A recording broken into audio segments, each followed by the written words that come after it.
Some of them, some people who've messaged me do make stuff, and they're just like, how did you do that thing?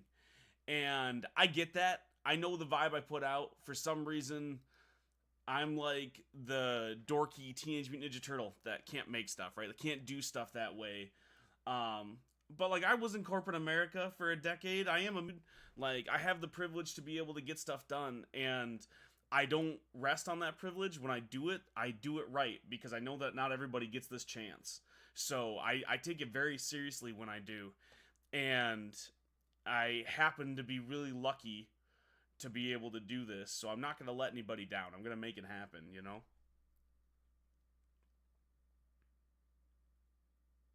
What's going on, Fake Comics? Thomas, how you doing today, man? Happy for you, brother. Thank you so much, Juan. And I, I don't want to cry again, but like, thank you so much for making this happen. Like, I couldn't do it without all of you sharing it and supporting it and backing it and all of that stuff, man. Like, I got off the phone with the publisher and I was like, I got to make a video. I got to thank everybody. Because we get to make the next one, and we're making Tokyo Fire #2 after this. We're doing issue 2 of Tokyo Fire because we want to give Marcus a break because he put out 2 issues and did enough drawing for 2 issues in like under a month, which is crazy. And he needs a break, so we're switching over to Tokyo Fire for a month. Doing good. New Comic Book Day has some great stuff today. So much good stuff. Please let me know what everyone picked up this week. I want to know. I want to know what I should be picking up.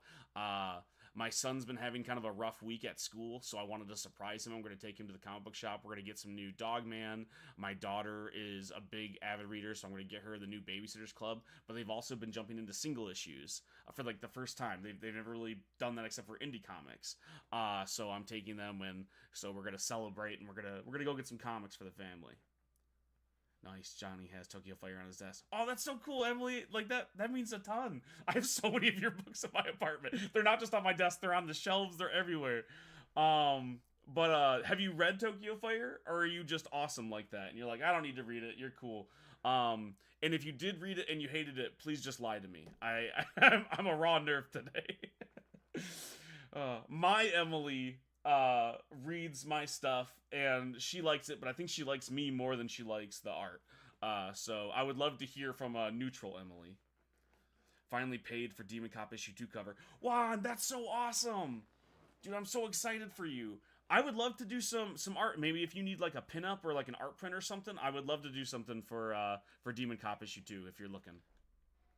I picked up Sonic Cross Justice League and Eddie Brock Carnage, along with Ultimate Spider-Man Volume 2. Oh, heck yeah. That is an amazing lineup. I'm also picking up Sonic Cross Justice League, as well as one of the next volumes of the IDW run for Sonic, because my son's really getting into it now. Hey, T.S., your son might like PS 238 by Aaron Williams, Superhero School. Oh, heck yeah. I'll definitely check it out. My daughter also loves anything like school adjacent. Like, she just finished up Scotty Young's Strange Academy. She had a blast. She rereads Gotham Academy, I swear to God, like the entire run on a weekly basis. So I'll pick that up for them. She was actually a little bit let down that Avengers Academy wasn't quite like teen oriented, right? Like it's kind of an all ages book in that way. And so that might be the way to go. Thank you so much for the recommendation. I gotta check it out. Hell yeah, let's do a pinup. Heck yeah, dude. Hit me up after this. I have some writing I got to do this week. I'm finishing up an issue for Benny Rose for one of his books and stuff from Mr. Fish Comics, and then obviously other writing gigs, but I can draw in between that stuff. I'm doing a variant cover for Tokyo Fire #2 and a few other. I got hired to do interior pages for the first time recently, so I'm working on a few of those. But I will totally make time to do some Demon Cop stuff. Whatever character you're looking for, dude, let's have some fun. You'll love Shadow and Batman meeting. Dude, that sounds rad. I love that idea so much.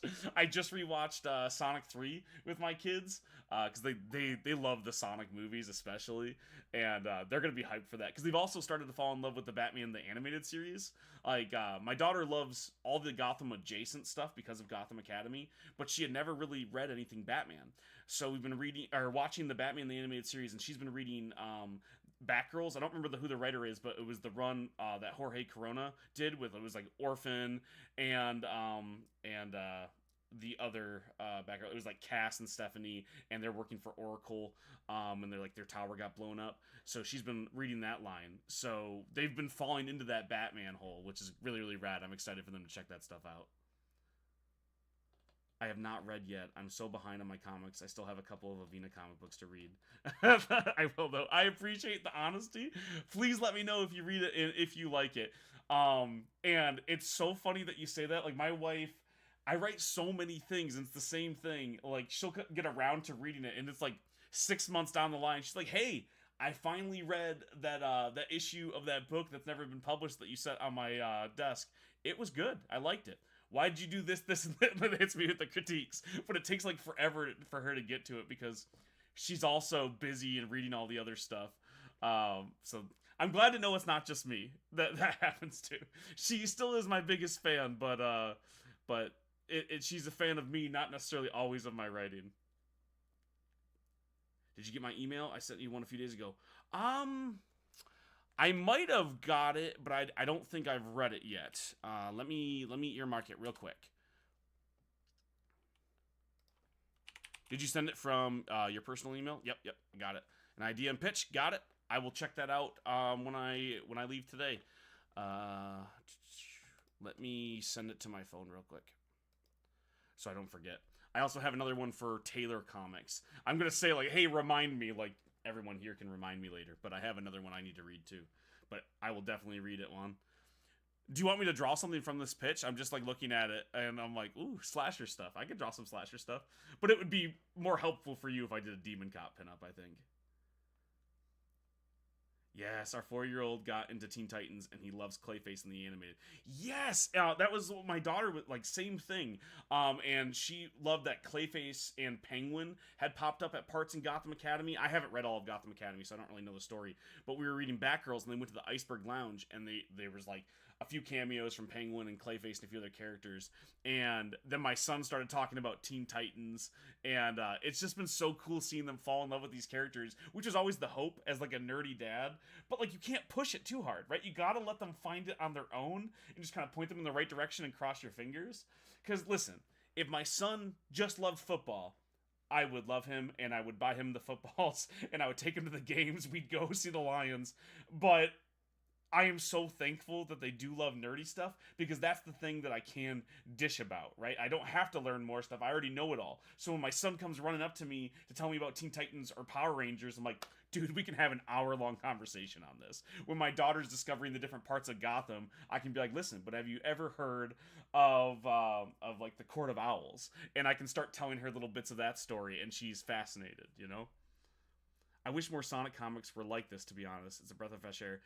That's really rad, man. Like, have you read the IDW run? I've found that it's doing for Sonic what the IDW TMNT did at first, which is like marrying all the different continuities, games, TV, other comics in a really refreshing way, and not like cherry picking the best parts, but kind of making all of it work.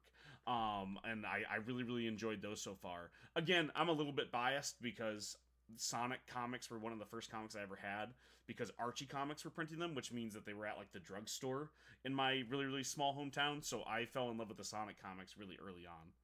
T.S., I have a rec for your daughter. It's not set in school. It's about 4 girls. Oh, please hit me with it. It's called Paper Girls. Brian K. Vaughan. Listen, love Paper Girls. One of my favorite comic books of all time, Brian K. Vaughan. I will read anything that they put down on paper. Even if they just write a phone book, I'm going to read every single page of it. However, I'm not sure if she's ready for it or not because it covers so many heavy topics. She's only 8, but she's very, very, very smart for her age and very mature. So maybe I'm just being protective and she'd really enjoy it because, man, it is really good. Love Paper Girls. And, you know, whenever I show her something that she's a little bit younger for, it's just a teaching moment, right? Like, I just need to fill gaps when it comes to the stuff that they talk about, and that's my job, right? So really, I think that's what I'm afraid of, is I'm going to show her Paper Girls, and she's going to have questions, and it's my job as dad to answer those questions, and sometimes I'm just not ready to answer certain questions, right? Like, a big plot line, I don't want to spoil Paper Girls for anybody, but there is a kid in there who has a kid, right? So you have this younger woman who gets pregnant and she has a kid, and that's a plot line in that story. I'm like, I don't know if I'm ready to have some of those conversations, but that's more of a me problem than a her problem. She gets to enjoy an awesome story, so maybe I should just do it. Awesome. Heck yeah, Juan. Thank you. Didn't Paper Girls get a show? It did get a show. I didn't.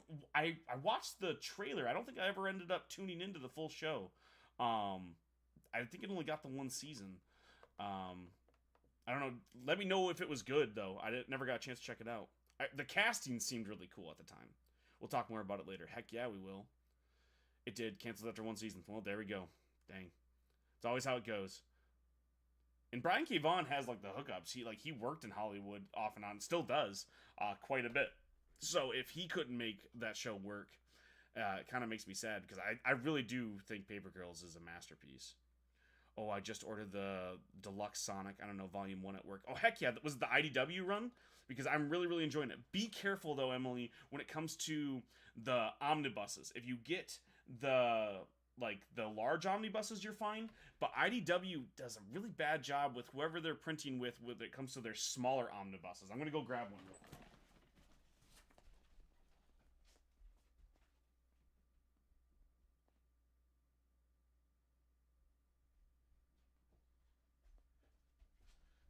So they do these manga-sized volumes, like these omnibuses, where they collect several of their volumes, and they did it for their My Little Pony ones, and they just fall apart. And this happens every single time, no matter which series. So careful if you buy their smaller manga-size omnibuses, because they just fall apart. Their normal trade volume sizes, like the bigger ones, they're just fine. They're great even. The ones that are like this size, the normal trade paperback size, they're awesome, but their smaller omnibuses just fall apart, and it broke my daughter's heart when I got her all these My Little Ponies, and they broke immediately. T.S. for your daughter, try Paper Girls by Brian K. Vaughan. All right, man, I'll do it. I'm a little behind on current Sonic comics, but it was a bit too kid style, where it was talking down. Yeah, it is a little bit like that. I will admit that. Okay, scrap that, Rex. Sorry, that's my fault, man. She's 8, so hey, how's it going? Martin, how you doing? I've only read volume 1 of the trade paperback. It did not do well. Is there a big delay on chat? Yeah, there probably was. It's the larger hardcover. I got a discount over here. Heck yeah, okay, so their hardcovers are good. Like, you're golden there. Sorry, I was a little bit behind on the chat. Also have like several different chats, so it's probably my internet just being a little bit slow. But the hardcovers are awesome. I try to caution anybody, especially if you're gonna eventually hand it to your kid or something when you're done reading it, because that's what I always do. Like, I read all of these before my daughter did, just because I try to do my due diligence of like, hey, what are they reading? What are they watching? Hard to do all the time, but I try to do it when I can. And it was a big disappointment because that was like the first book that I handed to her that I was like, here, go read it before you go to bed. And she loved My Little Pony. And I remember her little tears when the book fell apart. So I'm like, I was so worried, and I'm so like cautionary about it, and I try to warn people all the time, because the crappy thing about these like omnibus sizes is like the story is really, really good. The IDW adaptation stuff that they've done and continuations of these cartoons are really good, especially for kids. Like, they read really well, they have the same voice, and they're true to the show. And it broke my heart to have to try to pin it back together. So what I've been doing is, whenever I have a little extra cash from making comic books, is I save a couple $100 and I go on a spree, and I spend it on more books for our library and for the kids.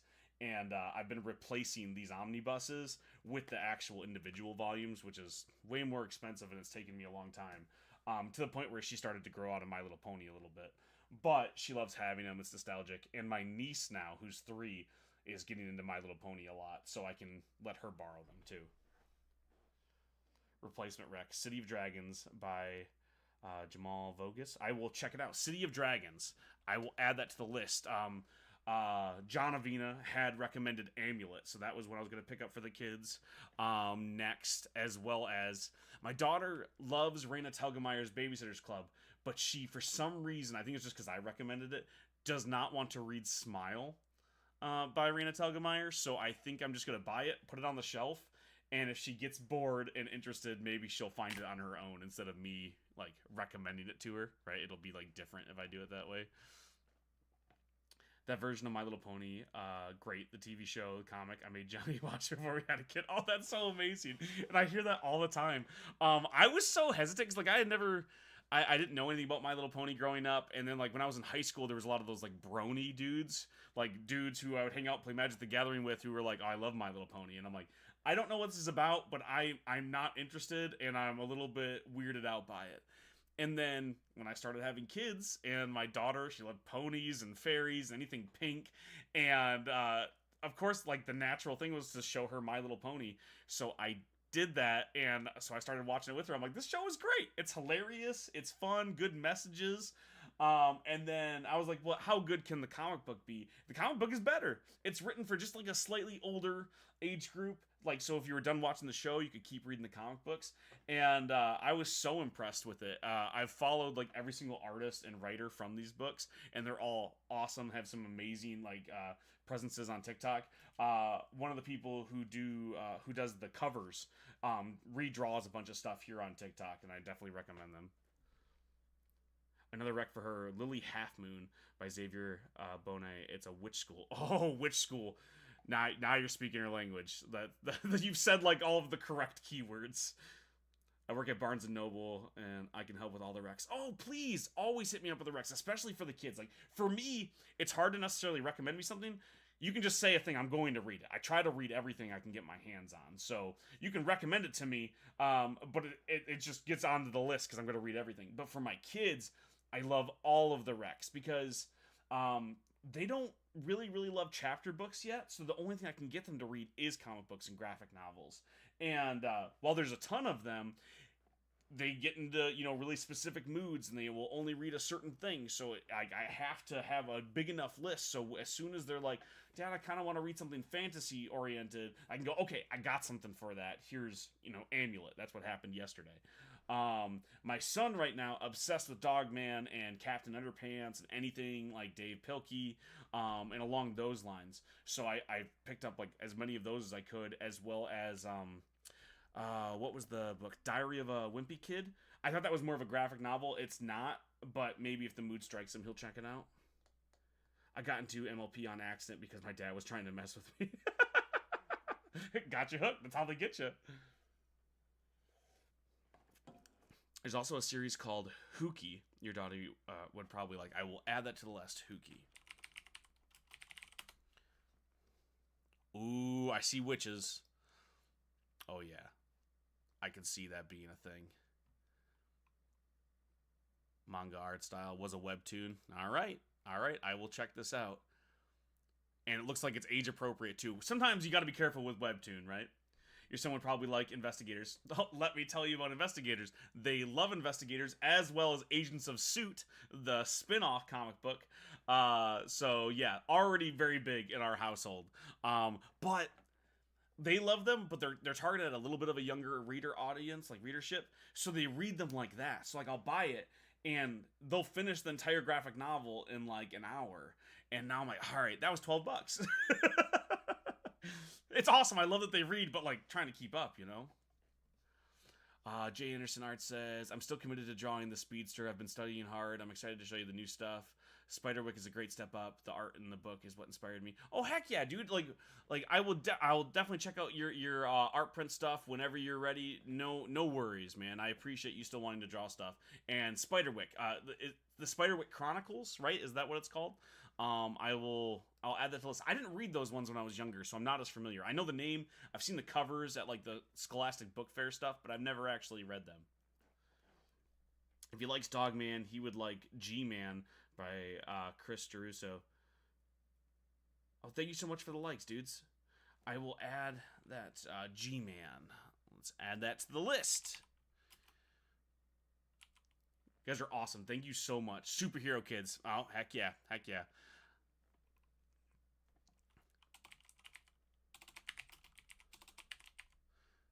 the list is gonna be so big that I'm gonna have to like hide some of these, like, because I'm not gonna be able to get them all today, and they probably won't have all of these at the local comic book shop. I try to order it at the LCS if I can. If not, I have a local bookstore who's really good about kids graphic novels. They don't carry as much of like adult graphic novels, which is annoying, but it's fine. It's whatever. The problem I've been having lately is my kids love going to the library. They get to do it once every 2 weeks because, education system here in America, they don't have a librarian at their school. But one of the rules from both of their classes is they're not allowed to check out graphic novels. And they have graphic novels in their library. Number one, I know that for a fact because I donate a lot of them. And number two, because I've seen them with my own eyes when I've gone there for parent-teacher conferences. They have a really good comic book and graphic novel section in their school library. And they're not allowed to check them out. I'm like, what do you think are in these books? It's so frustrating to me, and it's been a problem the entire time they've been in school. No problem, T.S. There are 3 volumes of G-Man. It's by Image. Oh, heck yeah. I love Image. I will definitely support that. How old is your son again? My son is 7. My daughter is 8, but they're about to turn 8 and 9.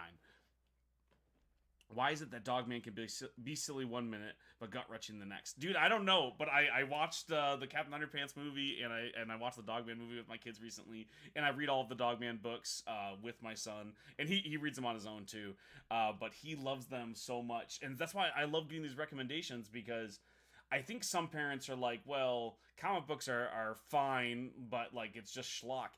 And it's so integral and so important to kids' development as readers, right? Like if you can get them in with something like comic books, yeah, they're gonna grow up and read more comic books, but they're gonna grow up reading, period, right? Reading comic books is reading. And my kids have a higher comprehension than most kids in their entire school. And that continues to be the case because they read so many comic books. One of the main things that they do when they get home, yes, they can play Fortnite and they can watch TV and play with their action figures and stuff, but one of the things that they always consider is reading. And it doesn't matter if it's comic books. Most kids aren't going to do that from their school, and it's because I give them graphic novels and people gift them and give me awesome recommendations. And I get so frustrated sometimes that their education system, at least in my district, doesn't see that and doesn't find it legitimate when it comes to readers. And I just don't understand that. I don't get it. But that's just what it is today, right? Like if I wasn't pushing them to read at home, they wouldn't be reading. And so that's the same case where like I try to teach them the math they need to know for next year, because they don't always, class sizes are so big, they don't always get the attention that they need in class. So if we can do that work at home, that's just the way that it goes these days. And I'm sure it will continue to be that way. Another rec is Amazing Age by Matthew D. Smith. Kids become superheroes. I'm loving that theme, and I know that that's going to resonate, especially with my son. He loves that bit. Let me add that to the list as well. Thank you for all these amazing recommendations. I need to not type these all into Google. I need to open up a text document. Because I need to save this for later when I hit up the comic book shop.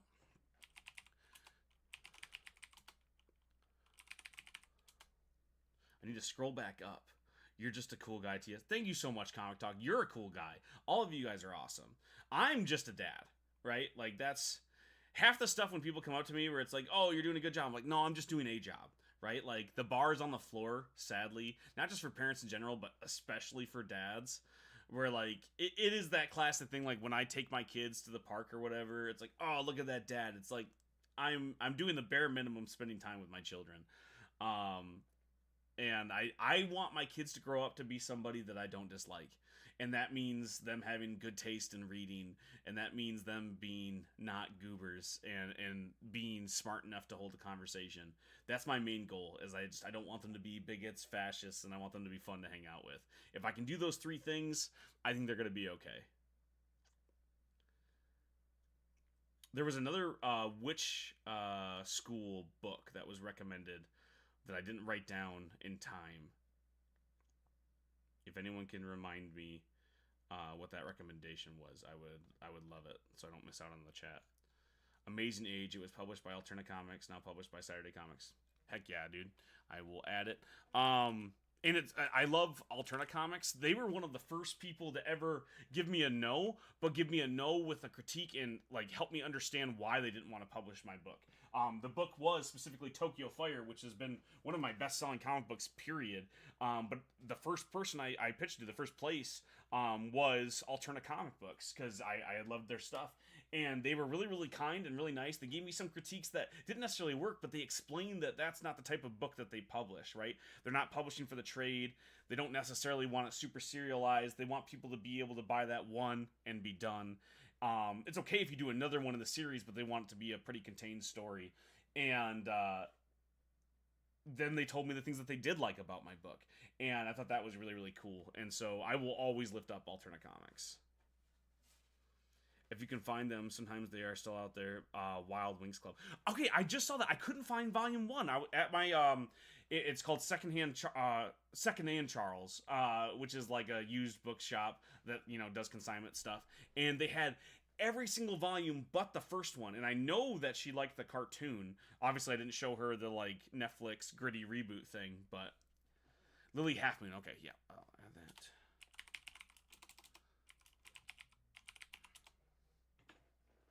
Thank you. And I will revisit the Wings Club, and if I have to, I'll just order it. I'll go to like Thrift Books or something and see if I can find it.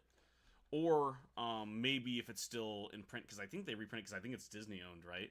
I might be able to ask my LCS to just order a Volume 1 for them. That sounds like Lockjaw and Pistolero or John, for John. Someone said, no, we saw them at a show, and they asked. Yeah, exactly. Like...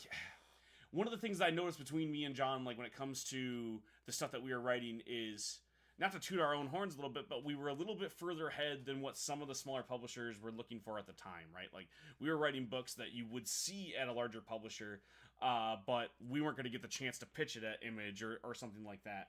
So what we had to do a little bit was pivot, like selling here on TikTok, because what we could do is make different comic books. We could make a comic book that fit at Alterna, but it's not necessarily the stories that we want to tell.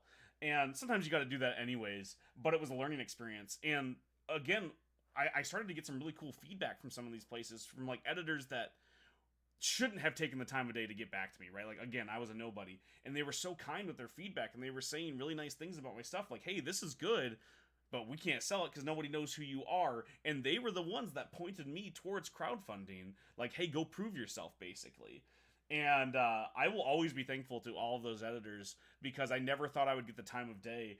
And the steps that they have given me have paid off very well. And so even though Alterna said no, like them being honest about why, at least I didn't have to go in thinking, oh man, my books stink and everybody hates me and I'm no good at this, you know? Him to submit, and he was like, I did. Exactly. Dude, that's what happened with Tokyo Fire. I was pitching Invader Comics, The Digger, which is another book that I wrote for them. It was one of the first ones a publisher said yes to, right? It comes out later on this year.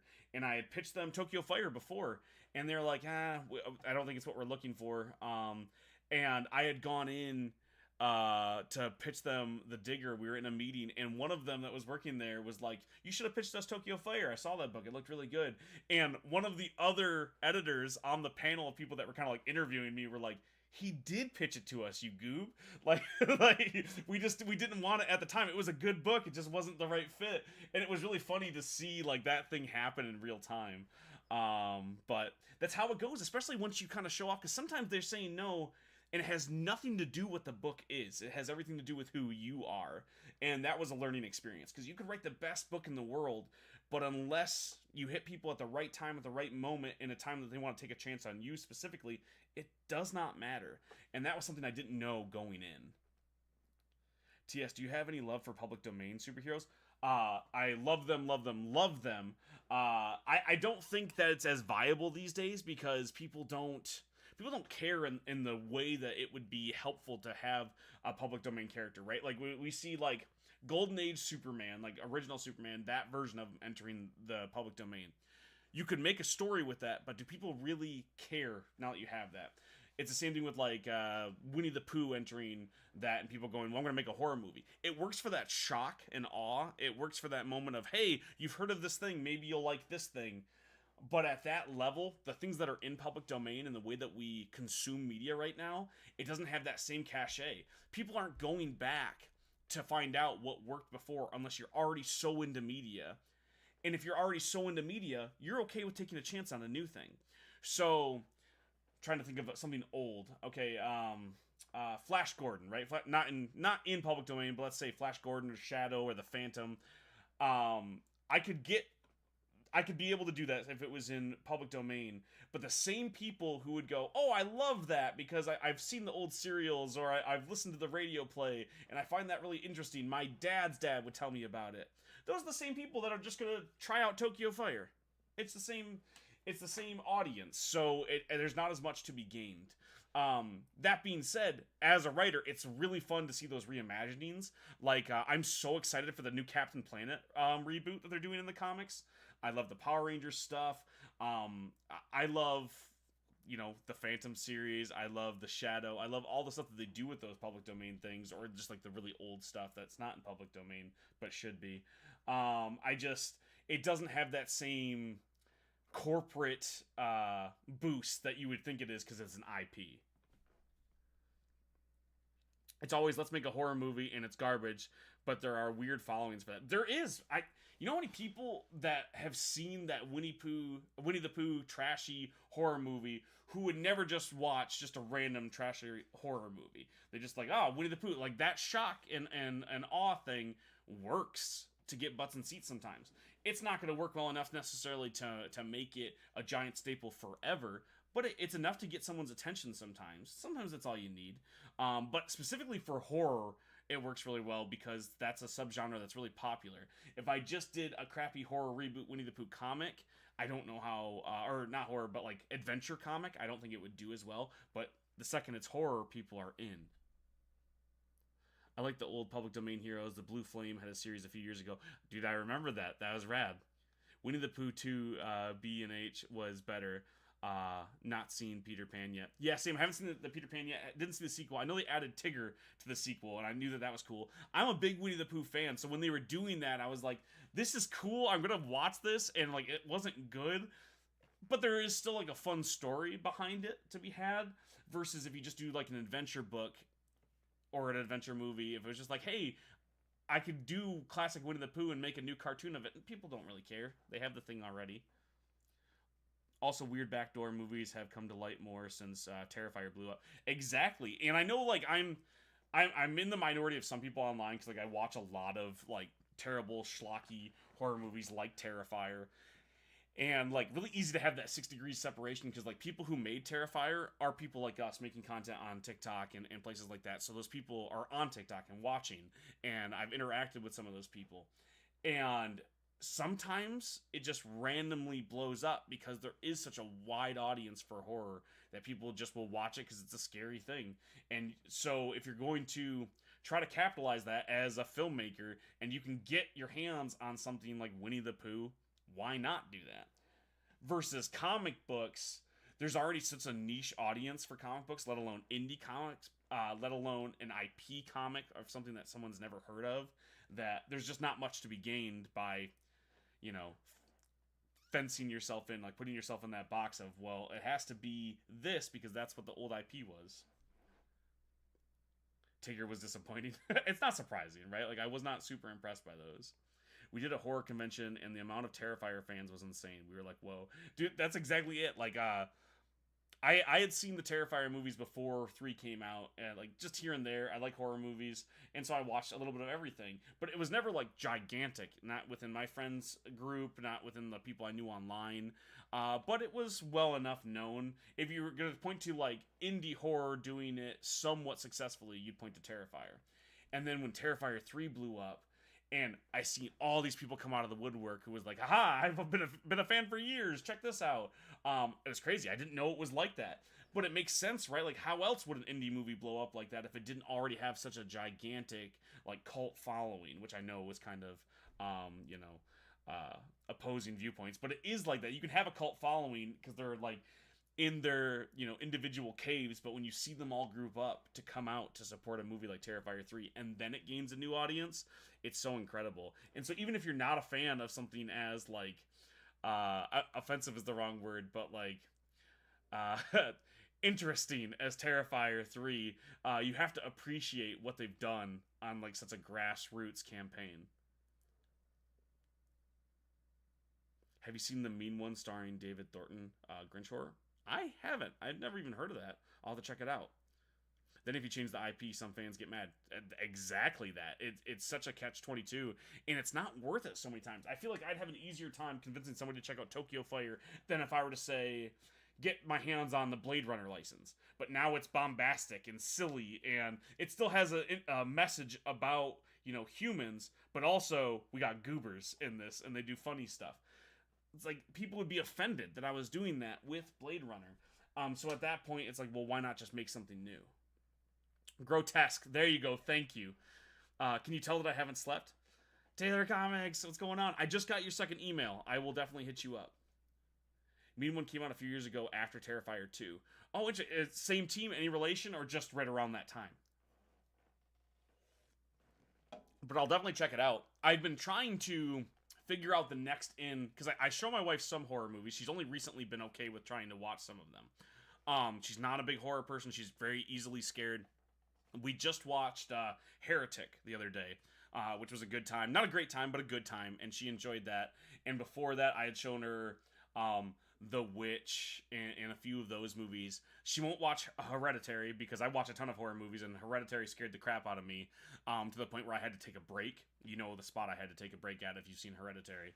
And I had to like walk it off for a minute. And so because that happened, she won't watch Hereditary with me. But I want to show her more horror films, and sometimes she just can't handle like the hype around them. So like I could never show her Terrifier. She's heard too many things about how scary and grotesque it is, especially 3 with that one scene. So I don't think I could ever get her into that series. But there's lots of other stuff that I would love to show her. My in is always like I'll show her kind of a schlocky 80s one. Like we just started watching the Alien series because she had never seen those. And those are like, they're scary in some parts, but for the most part it's pretty easy. A lot of them are from the 70s, and so it's like it's rough to watch with today's lens. It's not as scary. But if I show her something like Terrifier or Hereditary, something that actually has some like moments of like visceral violence or scares, I don't know if she would ever watch a film with me again. Oh, Barbarian, that was when I showed her, and she wouldn't watch a movie with me for like almost a year afterwards. Just David Thornton acting in it. It's okay, not as good as Terrifier. Makes sense. That it's kind of one note. It's like it's Grinch, but what if he hurt people? Like, do you find some small press are overpricing their comics? I don't know if they're overpricing it, because here's the thing about small press comics, indie comics, anything like that in general, is we cannot order in the same quantity that, say, Marvel can for their books. Max will say 1,000 books for something like me, and I'm on the more privileged end on what I can order because I have support from my publishers. So if I can order 1,000 books, I can get the price down to about $1.60 per book to be printed.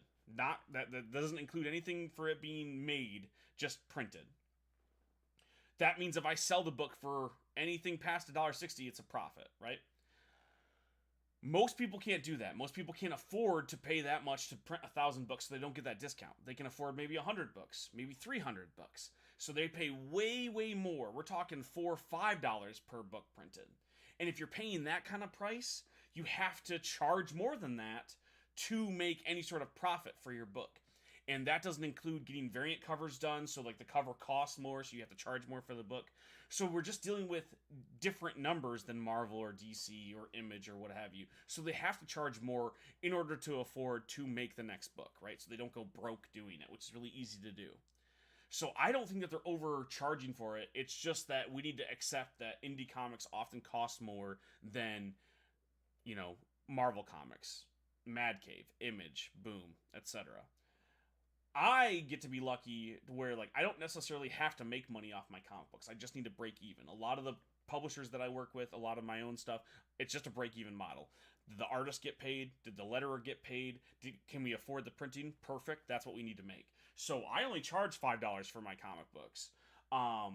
And I understand that means I don't make much of a profit off it. I make even less if you bought it at a comic book store because the store has to make a profit. And I do that because I'm building my resume. I'm not necessarily trying to make money off my comic books. I'm trying to show publishers that I'm worth doing, worth working for. So I am trying to make sure that there's no difference between my book and a book that you pick up from Marvel, other than you don't recognize the writer's name. So it's like anything that's like I write the same size. It's a 22-page standard book. I don't make it a 16-page book. I charge the same amount if I can. All of that stuff. So there's no difference. Not everybody has that chance. If you're making an indie book, you have to make concessions, and a lot of times the biggest concession that you make is having to charge more to make the book. You want a campy newer one? Watch Detention. It's fun. It's from 2011. Also, Cabin in the Woods. Love Cabin in the Woods. I've never shown her Cabin in the Woods. That's a good reminder. I'll have to add that to the list, and I will add Detention as well. If she'll give me another chance. She handled Heretic well and wasn't like frustrated with that one or too scared. So I'll add Detention to the list. I've seen some at cons here, and they want 6 per issue. 6 isn't bad, honestly. 6 for an indie comic is not bad at all. We sell $6 issues at cons, and if you buy more than one, it's a $5 issue, and that's not a great margin. Exactly. Like that's honestly that's wonderful for indie comics. I used to have to sell every individual issue for $10 to break even, and like that's rough. It's risk too to buy 2 issues and they don't another left on cliffhanger, right? That's another problem with indie comics too, right? Like you don't know when the next issue is going to come out. They're not on a monthly release. Again, that's why I'm really lucky to work with publishers where like Hellion and Bash is coming later on this year. That Tokyo Fire is coming out. The Digger is coming out on a monthly basis or bi-monthly basis from Invader Comics, and not everyone gets to do that. So just know if you're buying indie comics, you are making certain concessions to get some new talent and to get a book that you probably wouldn't get from Marvel or DC. Same can happen for Marvel Run, though. They can just end if numbers aren't good. That's true, and usually they're not getting the numbers that they used to. Like you're getting maybe 5 or 6 issues at most if you're not already a name, unless it sells well. Is the writer's name really so important? I go for the look of the comic and the basic pitch. It's very, very important as it goes. So many people buy on name alone, right? Like, bad example because it's the biggest, but think about how many people just buy the next James Tynion book. They don't care what it is. They're just buying James Tynion. Scott Snyder, Kelly Sue DeConnick, Matt Fraction, Kelly Thompson, Phillips, right? Like, it's just like, if you see these names, you buy the book. And that, especially if you're a comic book fan.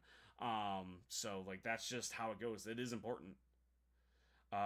Would she watch Long Legs? Yes, and I showed her Long Legs. And I enjoyed Long Legs. Again, I don't think it was perfect, but I had a really good time, and she also enjoyed it. 6 English pounds might be $10 for you. That is fair. I don't know what the conversion is. I used to make the joke of saying real money when we were talking about American money. I don't have that stance. That's just a joke, but I don't even make the joke anymore because it's just not true. Are you Saiga's older brother? I have no idea who Saiga is. I am the youngest of 3 kids, though. I do not have any younger siblings.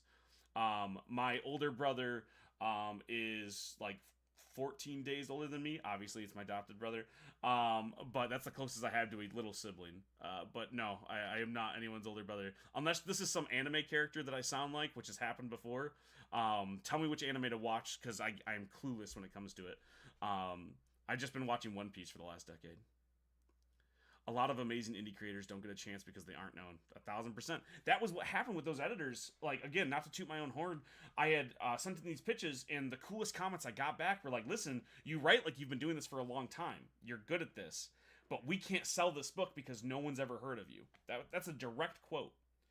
And, like, so a lot of what we're doing in the indie space is building up a name for ourselves. Not just, like, fans, not just money, but, like, building that resume to show that there are people who would support this book. It goes a long way. It goes further than you might think. I bought many indie books that had good stories. I still think of them now. That's so rad. And a lot of people are doing that. Even, like, especially on TikTok. I've seen so many people come into my chat and be like, hey, the first book I ever bought was from TikTok. I was afraid to buy comic books before, and so I've taken a chance on them, and they've fallen in love with them.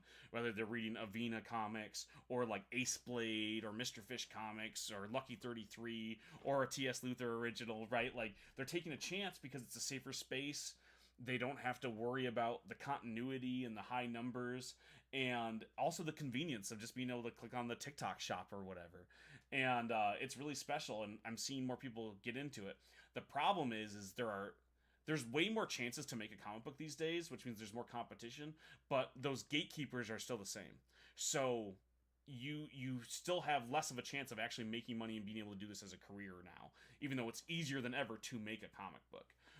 It's harder than ever to get into one of those places where you can do it professionally and, make a living wage at it. Which is kind of a good thing, right? It means if you get in the door, you get to last a lot longer, but it's just harder to break in that way. That's the best. I'm an indie creator's wife, and we get to make the next issues when people buy. Exactly, man. And when people actually are willing to take a chance, I made a really tearful and it was earnest, but just a sincere thank you earlier today, because when people buy the book, you're literally funding my dream to make comic books, right? Every single one sold matters. So yeah, I only had 77 backers on my Kickstarter, and that seems really low compared to, say, a new issue of Blue Beetle, right? Sold maybe 7,000 copies. That's actually low, right? You're gonna make 2,000 to 3,000 copies sold just by getting into solicitations, just by being in one of those preview magazines that goes to a comic book shop.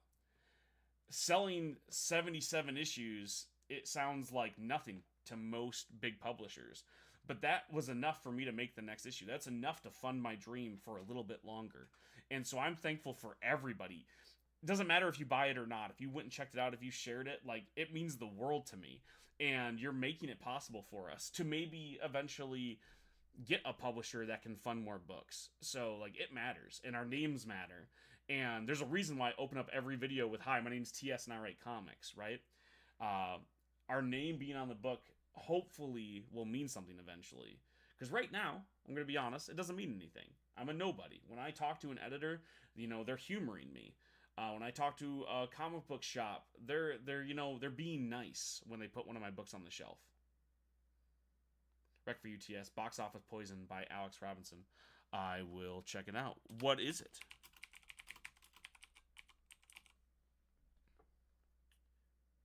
Which is where I am. No knows me, at least not in comic publishing. That's how it is almost forever until you do make a name for yourself. That's why the Kirkman Manifesto is so important and still applicable today, which is make indie comics until you get noticed by one of those big publishers, write something small for them, build up an audience, write something big for them, then carry it over to creator-owned books. It's one of the only ways you can do this as a career. Trust we keep trying to make it. We've put out 40 issues between all of our series. I know, I was talking to John the other day, and he was like, "We've made 42 comics." I'm like, 42? I'm over here crying, because I'm I've made 3, and I don't know if I'm doing enough. And he's over here "Well, I've made 42, and I don't know if I'm doing enough." I'm like, "Oh, God, I still have so much further to go." But, like we always say, it's a marathon, not a sprint, and it's definitely not a race. And it's about being prepared when the opportunity shows itself. So every single time I can fund another book, no matter if it's just barely, by a razor thin margin or by a lot, if I can make another book, that's another lottery ticket that I get to attempt to cash in. It's another chance that somebody, one of those gatekeepers, will see it, right? And I'm always pitching books to publishers, big and small. I'm going to cons now, thanks to some awesome recommendations on here. I just got a table at Tulip City Toy Fair, which is a smaller con here in Michigan. But, I got a table, right? I get to sit there and I get to sell my comic books, and no editor from Marvel is probably going to be there. But maybe a few fans more will be, and maybe some more people will take a chance, and that will proliferate, right? It's all little bits of XP that can eventually add up to a level up. You just have to be ready with that lottery ticket when it's there. Success is opportunity plus experience, right? So a lot of what we're doing is getting that experience. Blood, sweat, and tears. Exactly. So, way more tears than I'd care to admit. Any update on the digital issues for Hellion 1? Yeah, I sent out all the digital issues for Hellion 1. Unless you're talking about, did you buy Hellion and Bash, or did you back Hellion and Bash number 2? I will send out digital issues of issue 1 as soon as the campaign closes. But if you didn't receive your digital issue for Hellion and Bash number 1 from that first campaign, please email me. You should have. I sent them all out, 2 months ago now. So check your inbox, but I can always send you another copy. I can send you 1,000,000 digital copies. Bob is a slice of life comic, semi-autobiography. The characters are written so well, so relatable. Oh, Bob. Sorry, not Bob. Heck yeah. Smashian and Helsh. Toy fairs are the best. We have one this weekend. Oh, heck yeah. Cons are good to network. Also great pitch practice. Exactly, pitch practice. And I don't think I'm going to get in because it's the first time I've applied, but I tried to get into Motor City Comic Con because there are, networking opportunities there. One of my publishers offered to get me to Chicago for like a few different cons out there, and I said no. I am going to go, but I didn't want to have to sit at my booth the entire time to sell books, because what I'm going to be trying to do is network with more people and to give my book to like editors, and I am not going to be pushing the sales as much, so I didn't want them to have to pay for it, because I'm like, I'm going to be honest, I'm not going to be selling a ton of books. I'm going to be trying to shake hands. I didn't back in time. I missed it. Oh, that's okay. You mean issue 1? Because so there's still 35 hours left. If you go to the link in my bio, you can back and just get a digital copy of issue 1 if you want. If you don't want to, check out issue 2 yet. Link in my bio. You can still. There's still time to get it right now. All of my books are available on the Hellion and Bash number 2 campaign. So if there's anything I've mentioned that you're interested in, you can check that out. And if you don't want to mess around Kickstarter or anything like that, the second it closes, Hellion and Bash issue number 1 is going to be on sale at the publisher's website, Professional Entropy, as well as pre-orders for issue 2. So don't stress about it. I also leave late pledges open. If you want a copy, you'll be able to get it. Hey, also, I'm going to another con at the end of the month. Heck yeah, I wish I could get out to California to do more. It's just so far away. Our country is so big. No, do it. I am going to go. I just didn't want them to pay for it because there'd be sales expectations if they paid for it, and I'm not going to hit them. I'm going to be, I was being honest, because mostly what I'm going to do is I'm going to go visit you and John and be like, hey, here's my books, check them out. I'm going to go talk to every editor I see, whose name I've seen, every, other indie book publisher, all of that stuff. It's going to be a networking event rather than me trying to get sales. Do you know any pros on a friend level? I don't know on a friend level. I know many pros, and I'm mutuals with several. Friend is such a strong word that I don't throw out lightly. I think you'd have to ask them if we're friends. But I know several who have been very, very kind to me and given me really good advice. I always reference Michael Avon Oming, who just wrote Newbury for Dark Horse. Go check that out. One of the co-creators of Powers, and wrote one of my favorite superhero books ever called The Victories, which was a big inspiration for Hellion and Bash. And he's given me some really, really kind advice, and he reads everything that I send him. But friends is such a strong word. So I don't think so on that level. Maybe one day. But I do bother every pro I've ever seen on this app. Anything, I always ask if I can send them something. Because I just want to know in the back of my head that they've read something that I've written, because they're an inspiration for it. Cheers, I'll check it out. I appreciate that, dude. Thank you so much. Fair, we networked at C2E2 for Lockjaw, and then we were in the show last year and have it coming up exactly in April. And a lot of it is I'm so far behind the ball when it comes to getting signed up. You have to get signed up so many months in advance. It's always hard to coordinate. Those big shows are a lot of work and prep, so sometimes just going to network is fun too. That's exactly my thought, is if I don't go in with a sales expectation, I can just go and shake hands and hopefully not get too sick and maybe come out with a gig or two, or at least an editor knowing my name. I'm not in California. It's fine. I'm in Seattle, though. Though, is it really different? Right, exactly. You're still on West Coast. I thought you were in California, but yeah, still pretty far out there. I do want to go to Seattle. I want to go to Emerald City really bad. It's just hard. Johnny got a handful of his pull quotes from comic pros we met, who are now friendly on a friendly level now. Exactly. And honestly, as kind and as awesome as all of the indie people like John and like our other contemporaries on here have been, pros have been so kind and so nice and so supportive across the board. Honestly, the biggest issue I've run into is some indie creators who were on the cusp of going super high pro and didn't necessarily get there and were working for small publishers for a long time. Those have been the only people who have been unkind or dramatic when it comes to stuff. So many pros that are working today have been nothing but supportive. And keep it up. I appreciate that, Emily. Honestly, Avina is one of the biggest inspirations when it comes to what I'm doing. That's why I always hit him up hey, tell me that something cool has happened to you, because I need that inspiration for what I'm doing. And every success I see, I know some people get envious or jealous, and there's definitely some where I'm like, oh, I wish that was happening to me, but I'm so happy it's happening to him, and it's just such good motivation. When I see him doing it, I'm like, okay, the thing I'm doing can work, you know? And it gives me a lot of hope. I picked up a near complete run of Powers Volume 1, 50p an issue. Oh, heck yeah. I love Powers, and I love Oming. Again, a massive hero of mine. And, like, everything he touches is awesome. Just missing 4 issues. Get him. ECCC is a show these days. Lots of issues come for the smaller cons like Geek Fest. But the thing is, Six Skills is that, again, I'm not really going for sales, although I probably would have to do that. A lot of what I'm doing is trying to meet people in the industry. So even if it's crappy, it'd still be worth it for me to attend. We just got Ben Templesmith quote on Americana, and John became friends with him at a show we did. Oh, that's so cool! In Minnesota, so now they meet up at shows. We do know. Man, it's stuff like that, right? Like, that is so rad and so awesome. And there's a little bit of, I don't know, I think there's fear that I'm going to hand my book to somebody and they're going to be like, this sucks, right? And I got over that pretty quickly because that's okay if it sucks. Art is subjective, and I hand it to everybody, and most of the times, it doesn't suck. Most of the time, they tell me they like it, or they don't tell me anything at all. Most people, you're going to be hit with apathy rather than, you know, an insult. But I think some of the fear is I'm going to hand them something, and it's not going to be good enough to get that chance, and that was my one shot at something like that. So a lot of what I've been working towards right now is working with smaller publishers who will help me finish out a run so I have a trade.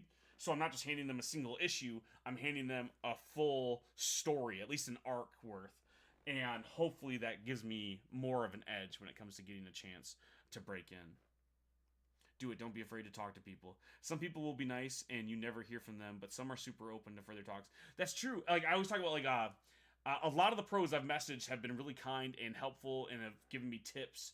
And the one person who didn't give me tips was still so thoughtful and so nice, and that was Stephanie Phillips. I had messaged her, and I was like, hey, can I send you some of my work? No strings attached. I just would love to know that you have it. And she was like, no, thank you. It was still so polite and so kind. She was like, I'm not going to do that. But also, no rudeness, no, like, insults. And that was a big turning point for me where I'm like, that's probably the worst I'm going to get. Because I've pitched to every publisher possible, and the worst that happens is just that they don't respond, right? They just don't care. Most people aren't going to be unkind, you know? Yes, we are one issue away from our first full arc and trade with Lockjaw and the spinoff. Dude, that's so cool, and I can't wait to see that. And being a trade waiter, there is a little bit, like, when you get indie comics, you're like, well, there's a good chance it's not going to make it to a trade, so you buy the individual issues. And knowing that I could have waited to get to the trade, I'm like, man, because I love having the trades. I put them on my bookshelf so they don't sit in a long box. But I'm so happy that he's going to get there and to be able to do that, because I know that's going to make a difference. And I know that he's been doing that same mentality as me when it comes to breaking in and why we do our indie comics. And again, it's that hope, right? Like, knowing that John will have a trade, it would be like, okay, perfect. Something to aim for. He's done it, now I can do it. It's that, like, stupid, it was Anthony Hopkins, that movie with the bear, I forget, The Edge. It was like, what one man can do, another man can do. So there's a little bit of, like, when I see him do it, like, I'm not as good as him, but still a human being who has similar circumstances has pulled it off. Maybe I can do it, you know? Lockjaw and Van Helsing, yep. Have you thought of building a fan base via YouTube? You guys are super similar. Considering that we're both indie comic book writers with a similar background who are married to Emily's, I don't know what you do for a living. My wife's a dental hygienist, but just, like, the amount of times that we've been talking and John will ask me, hey, have you heard of this thing? And I'm like, and I pull out, like, an action figure. Like, the other day we were talking about Metabots, and I'm like, oh, you mean this? As I pull out my signed Metabots Blu-ray. Like, it's like we're like we would have been best friends if not born in two complete different states. Bookseller at Barnes and Noble. Okay, still, like, the amount of overlap in our lives is so staggering. And you're also awesome. And knowing a second cool Emily is really cool for me, because my wife is my favorite person on this planet, and she's the best of us. And like, seeing another Emily, like, she was so excited when I was talking to John and his wife Emily, and she was like, what, another Emily? Like, it like inspired her. She's always so afraid to get into the comments, and when she saw you talking and yelling on the stream, she was like, I've worked up the courage to say a message on there. I think she went and followed you immediately too. Yes, Mrs. T.S. She's really camera shy, so she doesn't really hop onto that stuff. But she's, I know, obviously I'm biased, right? She's my wife, but she's just the coolest person on the planet, and she's so sweet. And she was so excited when you were posting stuff, and she was like, "Oh my God, there's like, another one with a wife, and she's cool." And it was just really sweet. I think I'm getting filtered again. I'm sorry, Taylor. Hey Emily, I'm currently looking at the Avena website. Checked your link on your bio. Oh heck yeah! See, that's the stuff I love, man. Like, I can't say that there's a lot of overlap in what we write. John's stuff is so inspired, and so many good like horror adjacent books that I haven't had a chance to write along those lines. But like superhero stuff, horror stuff, and a little bit of overlap of both. Definitely go and check out Avena Comics. Don't stop checking out T.S. Luther Comics, but please go and check out Avena Comics if you haven't. Stuff's amazing, and that dude is prolific. Never stops writing. Some of the tips that he's given me, he's like, well, when I can't sleep, I go write this thing. I'm like, oh yeah, me too. He's like, yeah, but then I entered it in this contest, and so I started this side business where I'm writing these things. I'm like, man, like full on Hamilton, like writing like he's running out of time. It's so impressive. Me too. I hate being on camera, but sometimes I do it because people ask John on videos. Right, exactly.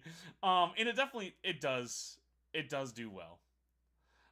Like showing that we're human enough that a girl will talk to us does do well in the algorithm, right? Like I'm a creepy looking dude. I know what my beard looks like. I know the hat, the beard, the long hair. I understand. And so when people find out that I'm married, they're like, "Oh, okay, he's not as weird as I thought." Like some other human can stand him at least a little bit. It's a lot of Hispanic heritage mixed into fantasy and horror, but literally for everyone. Definitely, literally for everyone. Love his books. I can't sell them better than he does, so I don't want to try. But please go and check his stuff out. He did his first symposium for Pipeline last night for comic writing. Proud wife moment. Oh, that's so awesome. That's so cool. And honestly, I know he doesn't like giving advice because he's like, the best advice is just go do the thing. And that really is what most people need to hear. But, like, he gives such good advice and he is such a good writer. And there's not many problems he doesn't know how to solve when it comes to the page. And I think that people would do well learning from him if he was willing to talk about his process more. But I know that's not his vibe. But he definitely does know what he's talking about. Familiar Dungeons and Lockjaw look cool. Familiar Dungeons is amazing. It's so amazing that even his D&D party buys stuff from Familiar Dungeons. I'm mad I did see it. Aw. Yeah, I think he's doing like 2 more classes for them. Heck, that's so cool. I'm so glad to hear it.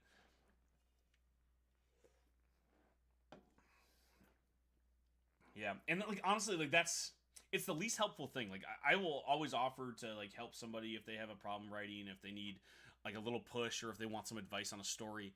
But it's hard to tell people how to solve a problem when they're creating that story. They're the god of that world. They can literally write whatever they want to do. And we can give you little tools, but so much of that just comes from doing the thing and from studying it. And it's like the best advice that you can give usually is go and read more comics, go and read more stories, have more input so you can have better output. But John has a way of like solving problems that I think people don't always see that way because he's such a good storyteller. So I think people have a way to learn from him. It's the same reason why I think I give better advice when I can get a specific question from the audience than just, hey, here's a thing that I do. Because the thing that I do is storytelling, and I don't always think of it as a tool or a shortcut or a cheat code or something until somebody asks a question about a story.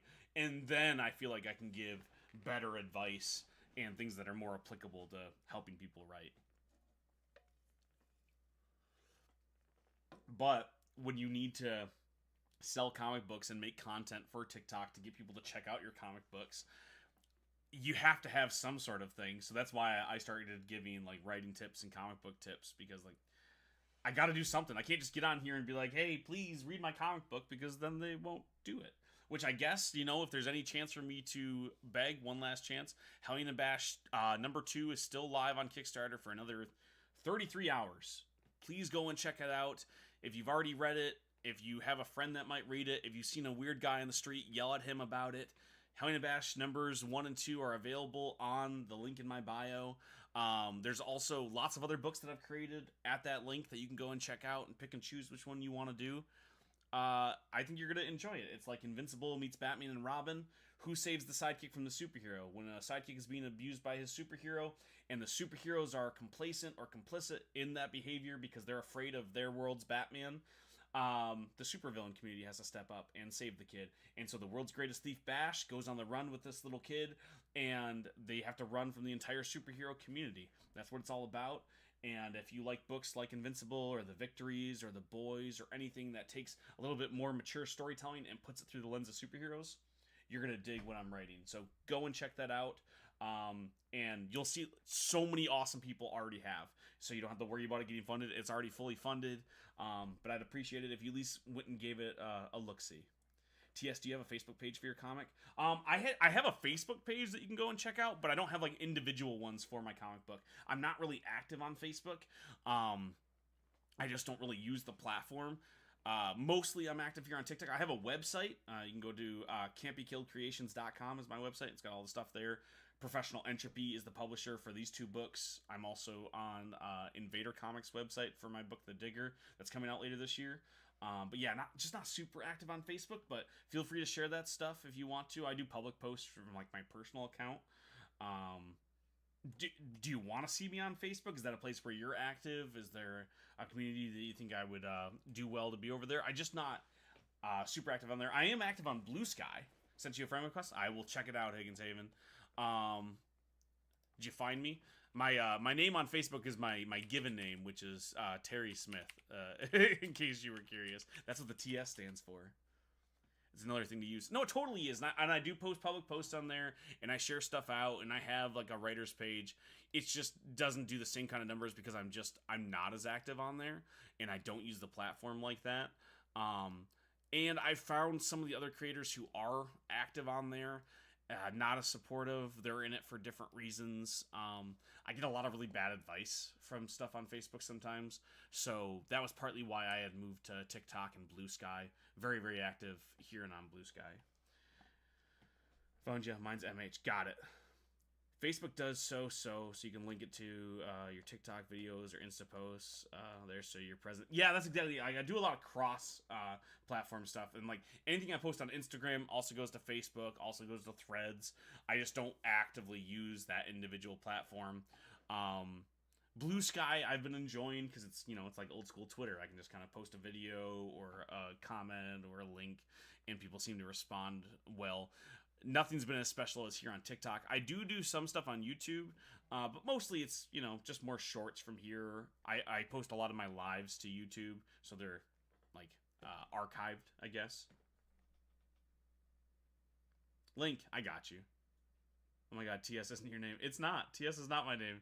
But Terry sounds like I'm your accountant, not your comic book writer, so that's where the TS comes from. And Luther was a family name. Just shared your Kickstarter on my Facebook. Thank you so much, Higgins Heyman. That means a ton. Like, thank you so much. Like, I was able to get a few people who are a little bit more well off, and they helped get me over the hump because it wasn't going to get funded. And that was really special. And a lot of that came from people sharing it out and people finding me on my content. And when they heard they hadn't backed yet, and they're like, oh, I liked your other stuff. I have a little extra cash. Like, and that's how it got funded. And that was really, really special to me. And it's hard not to feel guilty when people are like giving you money for a thing. But that is what having a business is. That is what art is in a capitalistic society, is people give you money to make your thing. You are literally patrons, right?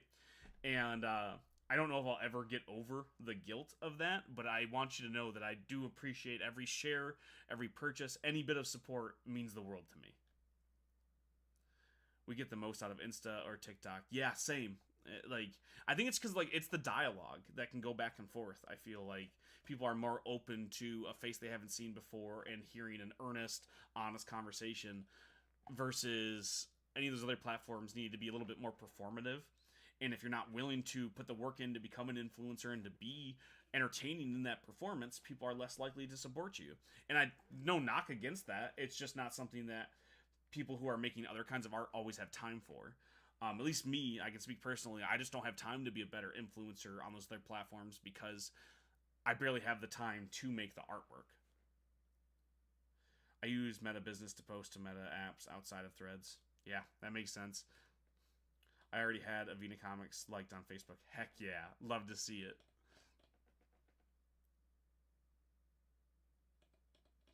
I love seeing the support. Like it's like the same fans pop up on a lot of our individual pages, um, and it it's like we're all going to the same local comic book shop in a way. You know, like I see the same fans who have backed my book, have backed Avena's stuff, and have bought their books, who have checked out Ace Blade, and I had a few people message me because they read Mr. Fish comics, and I edit Mr. Fish stuff, and I write a lot of his stuff now because he puts out so many books he can't write them all. Like I write his new book, Alice Lost in Wonderland, and my names pop up on his stuff, and the same people are noticing it because we have this really cool community on here, and I think that's partly why I'm so hesitant and resistant to going to Facebook or doing these other platforms, because I'm like, I found my people here, and that's the scary thing about the app going away, whether it did before or it's going to now. Like it's so special that we have this group of people who want to support it and check it out. That I'm afraid of losing that, and not being able to find it again. How many comics have you written now? Written versus being published, very, very different numbers. I've written around 157 scripts, I think. I have 55 in production. But like books that you can hold that have gone to publishing, gone to Kickstarter, have been printed. If we include my 3 books that I've self-published and books that have come out from other publishers, 5 or 6. Not many. Not many have seen the light of day because it costs so much to get them made, and it just takes a long time. Like this year, I have 4 issues of Hellion and Bash and 4 issues of Tokyo Fire in production, and 4 issues of The Digger coming out from Invader Comics. So 12 or so. I have another book being published by Lucky 33 Comics as soon as the art's done, called The Face. I wrote 2 stories for Irrepressible Comics, my buddy That Nerdy Papa Bear, Rod. For his book Colonel Jefferson, I write backups for him and a few one-shots. I wrote a short story for Mr. Fish Comics for his anthology Fish Tales. I've written and edited a lot of his books just in the background, like helping story editing and stuff. And then I'm writing Alice #2 and ongoing for him right now. That's all the stuff that's actually being in production, that's being put out from names that you would know. There's lots of other ones that are in flux elsewhere. But I write these pitch packets, so like you write a full script, you get 5 or 6, now closer to 7 to 8, or the whole issue made ahead of time. You put it in a pitch packet with like the general pitch summary of the book, and you send it to publishers. I have hundreds of those, just like in my desk drawer on my hard drive, that I send to publishers. And those haven't seen the light of day. Maybe you've seen some of my pitch videos on here. Sometimes I share them on here. But I do that all the time, literally. Whenever you don't see me on here, I'm writing something else.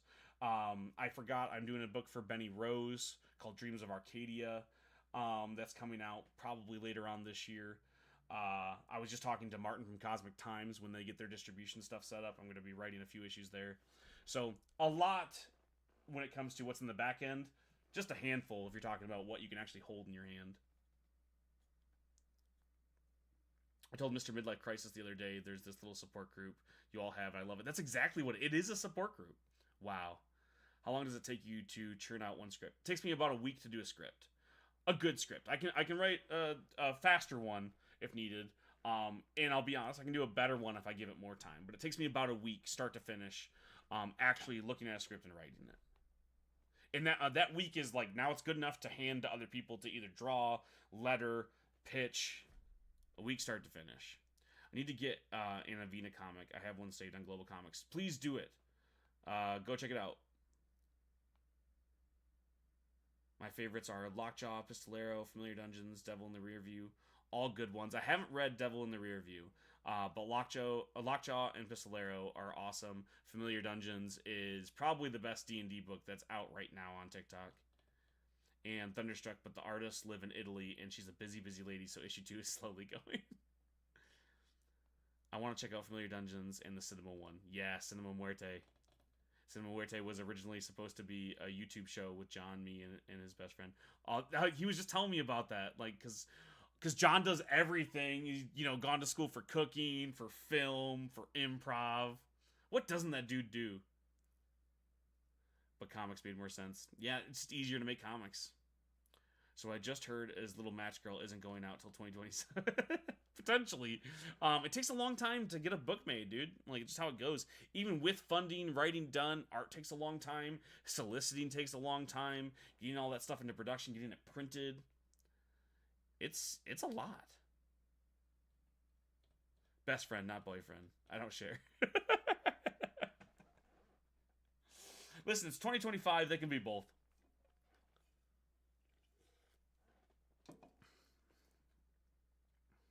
And sorry, I haven't checked the YouTube comics comments. DW Comics.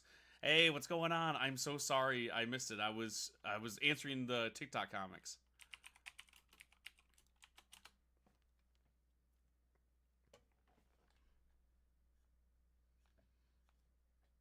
Also, they don't record live, but I am going to be on the My Primos podcast later on tonight. So whenever their episodes go live, I don't know the schedule they're on. I've been working through their backlog. But go listen to me on the My Primos podcast, make a fool of myself. Hey, I'm all for others to do what they want. I'm just a jellyfish. That's the way, like, me and my wife also very monogamous, and, like, she's very jealous. And I'm convinced, because, like, this is the look that she's cultivated for me. Like, this is what she tells me she finds attractive. This giant, unkempt beard and my hair. I look like a caveman, right? And, like, this is what she likes. I don't look at myself in the mirror, so I really don't care what I look like. And I'm convinced, though, that she doesn't necessarily like this that much either, but she knows that this keeps other people at bay and makes me less interesting to them because she's so jealous. So I think that she's done this. And let me tell you, it works. I'm not approached by many people. You streaming on YouTube too? I am streaming on YouTube and Instagram. I was streaming all the same feed for even TikTok, but TikTok didn't like that I was going live so often to advertise the campaign, so I can't go live from my PC to TikTok right now. He streams to most of his socials. Yep, TikTok, IG, YouTube, exactly. Yes, My Primos, everyone check out their podcast. It's so good. And, like, not just so good, but so fun. And one of the few podcasts where, like, they all know what they're talking about. So many podcasts get started because it's just, like, a white dude who looks like me, who's like, people need to hear what I have to say. And, like, listen, the answer is usually they don't. But the My Primos podcast is awesome, and everyone should go check it out. And you should especially go and check out the episode with T.S. Luther that will probably go live at some point next week, maybe. I don't know. But get them lots of views so they have me on again when I have something to sell. This time around, it's just for fun. TikTok is a jellyfish when you don't use their stuff exclusively. Probably that. It probably has something to do with me mentioning, like, the stream or something. But it's all stuff that's all tied together. Did it on purpose. John, what's going on? I see all the YouTube comments. Just went on YouTube to make sure I was subscribed. Well, thank you, dude. They like to suppress views if you don't fully market, get it on TikTok. Yeah. And that's like a lot of the difficulties because I don't sell a lot of stuff on the TikTok shop. I'm going to start, and so is my publisher. So we have a TikTok shop page. All the stuff is going to be going on there. But most of the time, it was like trying to get them to go somewhere else to buy it, and they do not like that. And I understand that. Like I don't have any complaints about it. It is what it is. But part of the issue when it comes to doing indie stuff is like we're being pulled in 45 different directions, and you have to be good at everything. And I'm going to be honest with you. The only thing I am good at that I can confidently say, hey, I'm not so bad, is writing comic books. Everything else I do, I'm mediocre at best. And so when you're running a small business like making a comic book, You got to be a marketer, you got to be an advertiser, you're doing logistics, you got to do fulfilling, you got to do all that stuff, and you got to do it well. And it's so hard to do, let alone do it well. And I do it so poorly. And like, there's probably a good reason why I only have like maybe 1,600 people on TikTok. It's because like finding the time to get on here to market it right and still make all the comic books, I don't think I can do it. And it's the same thing for like selling stuff, right? Like I know I break certain like secret rules about when I say Kickstarter or TikTok, and you're not supposed to do that, and so I get fewer views or whatever. Could you see yourself, Fish, and others making a comic company together? Maybe, but probably not. And mostly, it's not. It has nothing to do with all these awesome people. Like I love working with Lucky 33 Comics, right? Like take them for example, or Mr. Fish Comics, or I'd love to work on something with John Avina. But here's the thing: we all have different goals and needs, right? One of the reasons why I don't work with Lucky 33 as often is because they can only put out so many books, and they're a group of friends who started a comic book company for fun, and I love doing this and it is fun, but this is a business. This is my career. So I need to do it on a different level and I need to do it differently than they do. So I need to put out more books. And so if we had the same company, it wouldn't work because we have different goals for what we're trying to achieve. Same thing with like working for Mr. Fish Comics. I tried to write stuff alongside him in certain ways and it didn't really work because he didn't need me to do that because he's also a writer. So when he started to make up more books than he could write, that's when he needed my help. And he can draw, I can't draw as well, so when he needs a writer and I need an artist, we can trade and we can do that. But he wants to put out his books and I need to put out more books, period, so we can't necessarily just have one single company together.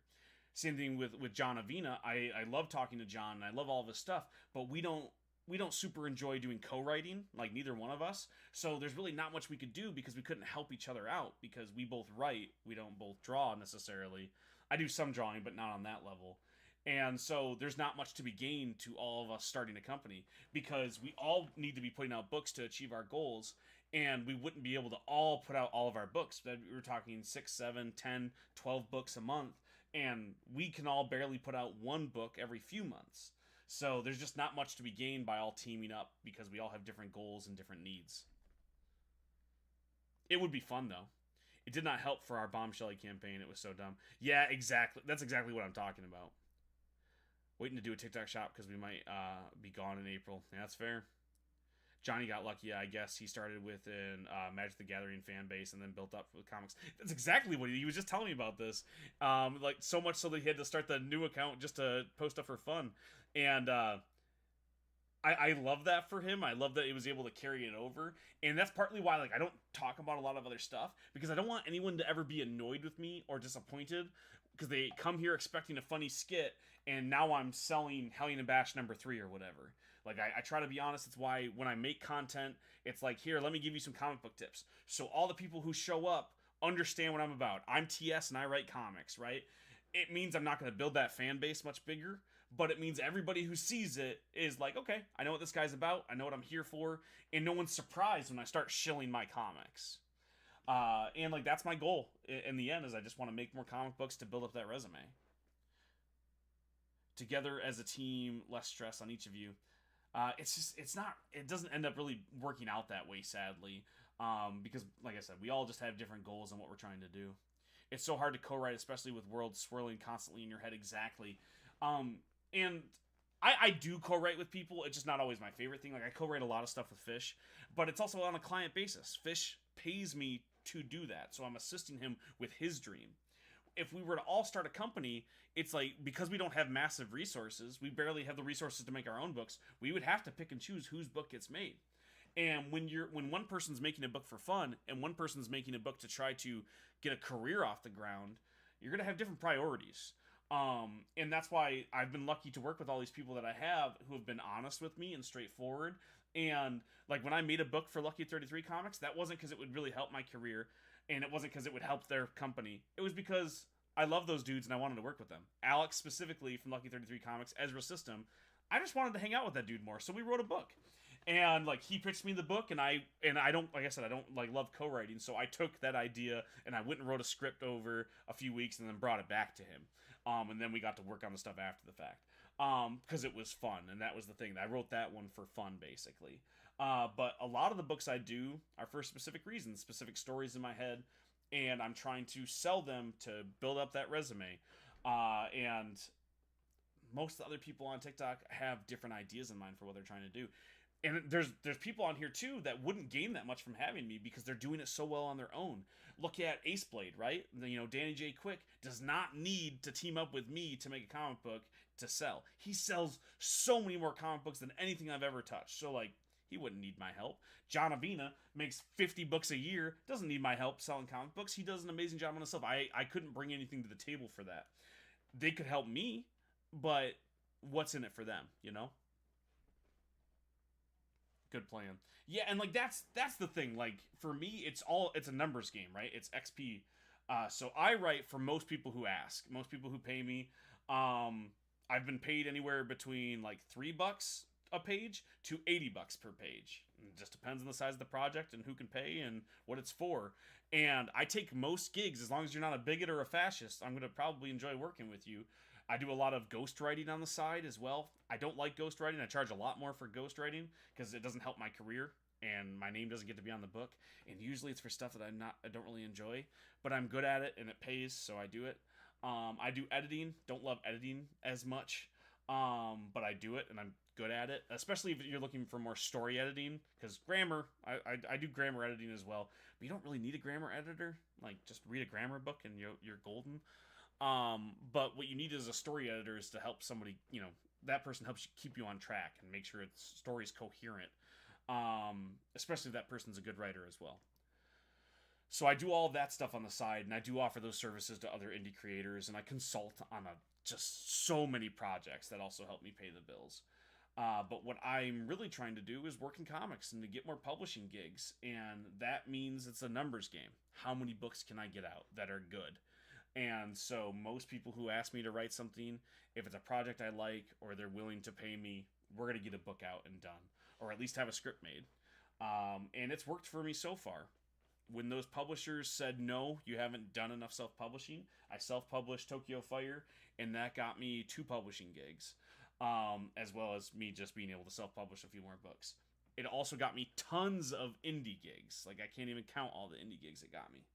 So hopefully, now working with 3 published books and way more indie gigs, hopefully that can level me up to more small publisher gigs and maybe even to something small at a big publisher. Like maybe I get a 1-page backup in some random annual for a character you've never heard of. Like I tell people all the time, like maybe I can get my hands and do a 1-page backup for Gold Balls and like a Marvel X-Men annual, or I get the Dog Welder 1-page joke in some Joker anthology.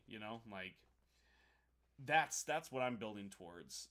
And that's just not why everybody makes comic books on TikTok. There's some really cool people on here that are just doing it because it's their dream, and they're not trying to get to Marvel or DC. They don't want to go work at Marvel or DC. That's not what they're about. They're just doing it because they love it, and I'm envious of that, and I support it so much.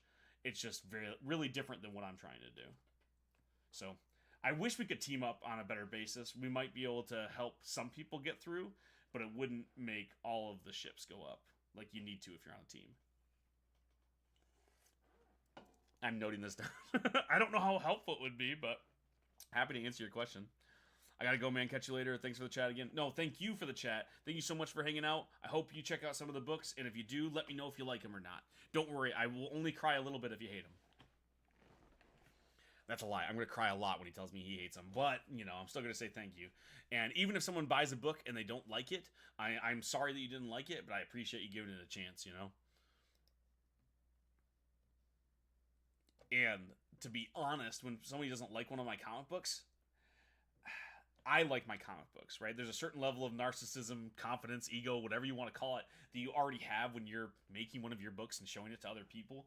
I don't make a single book that I don't love. Like, that's just not how it does. At least the script-wise, right? Sometimes art is different. You're partnering on a thing.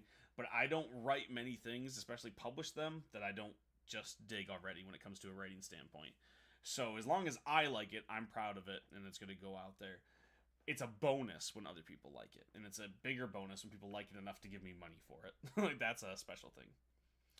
Do you not say to them, "Show me a comic you made"? Then, no, I don't. I think it sometimes.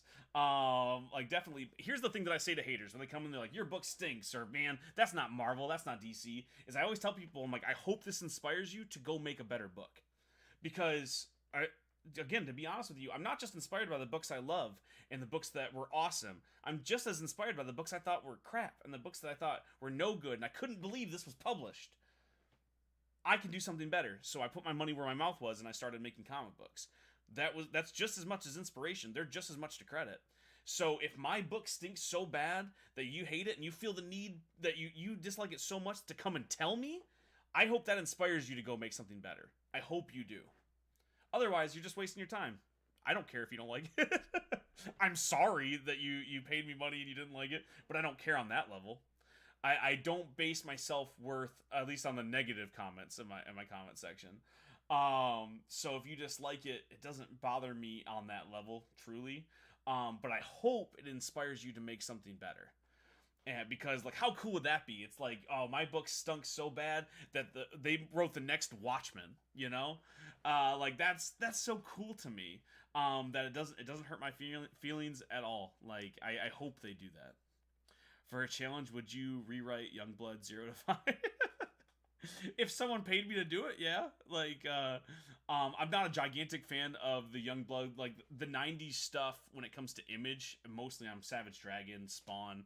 Eric Larson was a big inspiration for me when I was first making comic books, so I would go over there. But Joe Casey did it already. That's rad. But yeah, like I don't know if they're bad or good. I've never read them, but I should.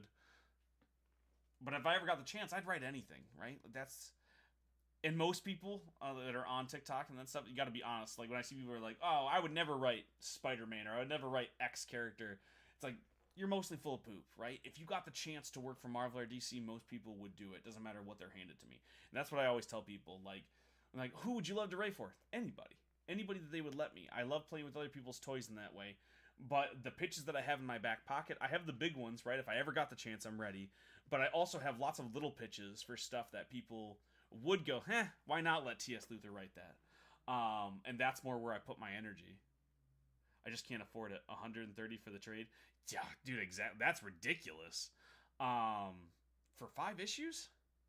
Or 6 issues, I guess? If there's issue 0? That's crazy.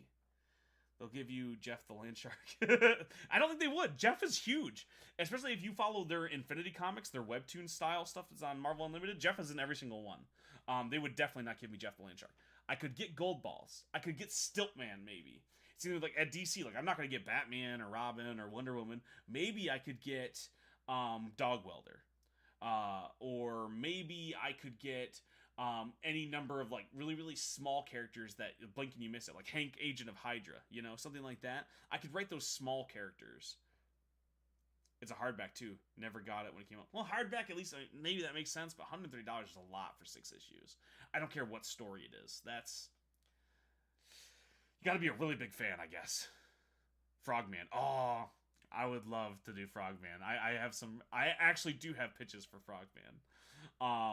But I have pitches for most characters, and because the pitch is the easy part, you know, like coming up with a short idea, an idea. Like I tell people all the time, an idea is so cheap.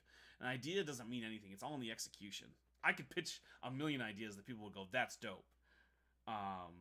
For any character, if they said, "Listen, man, we're gonna give you 2 issues of Gwenpool," I'm like, "Okay, I can do a pitch for Gwenpool." Did I have a pitch for Gwenpool when I said okay? No. But by the time I ended that sentence, I can come up with one. And so could you, if you practiced at it. That part's not, like, that hard. I used to play a game, it's like a parlor trick when I would be at parties. It's called Pitch for Pitch. So somebody would go, they would throw out an IP, so Lion King, and somebody else would say the type of story, like Lion King, but a war movie. It's like, okay, and for the next 10 minutes, I regale people with a pitch that is the Lion King in a war movie. And it's probably not going to be too bad. But that's the easiest version of telling a story, is coming up with a pitch like that. And most writers I know played that exact same game. It's not my goal to write from any of the bigger publishers, but if they called, I'm not saying no. Well, there you go. And my goal totally is, but that's not my short-term goal. My short-term goal is to just keep making books and to work with any publisher who will have me.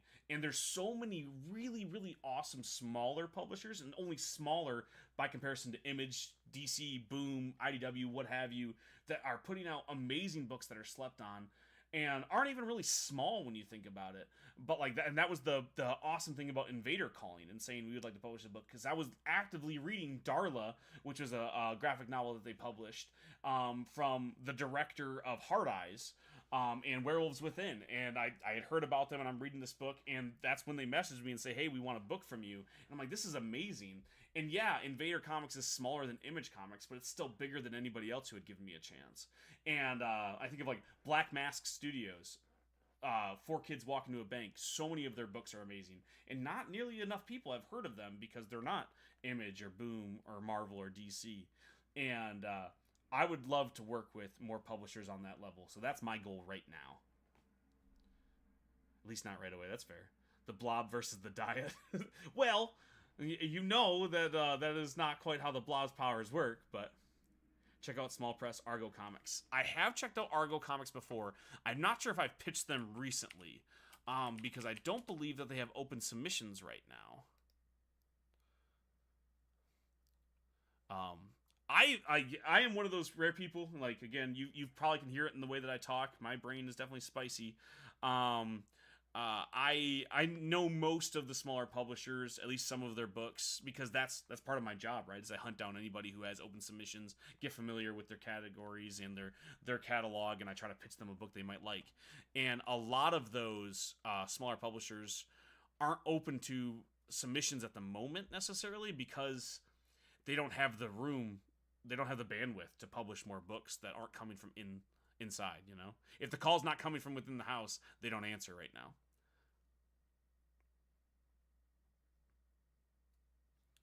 I will double check though. Pitch for Pitch would be a cool game-based podcast for comic book storytellers. Taylor Comics, go look up Pitch for Pitch. That's a podcast I used to host with this exact game. Literally did it for about 2 years. Dan Sen runs it. Okay.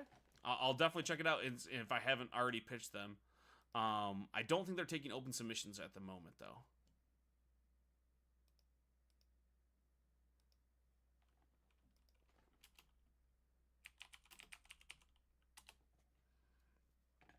Maybe I should start that podcast back up, but so much of it was like people just were uninterested because it's a fun party trick, right? It's fun when everyone's drinking and saying something like that. Not as much fun listening to that podcast every week.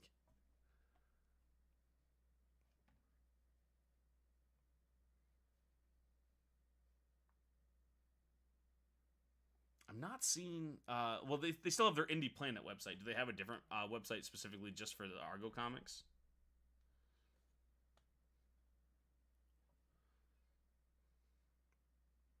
So if they do, I'll check that out.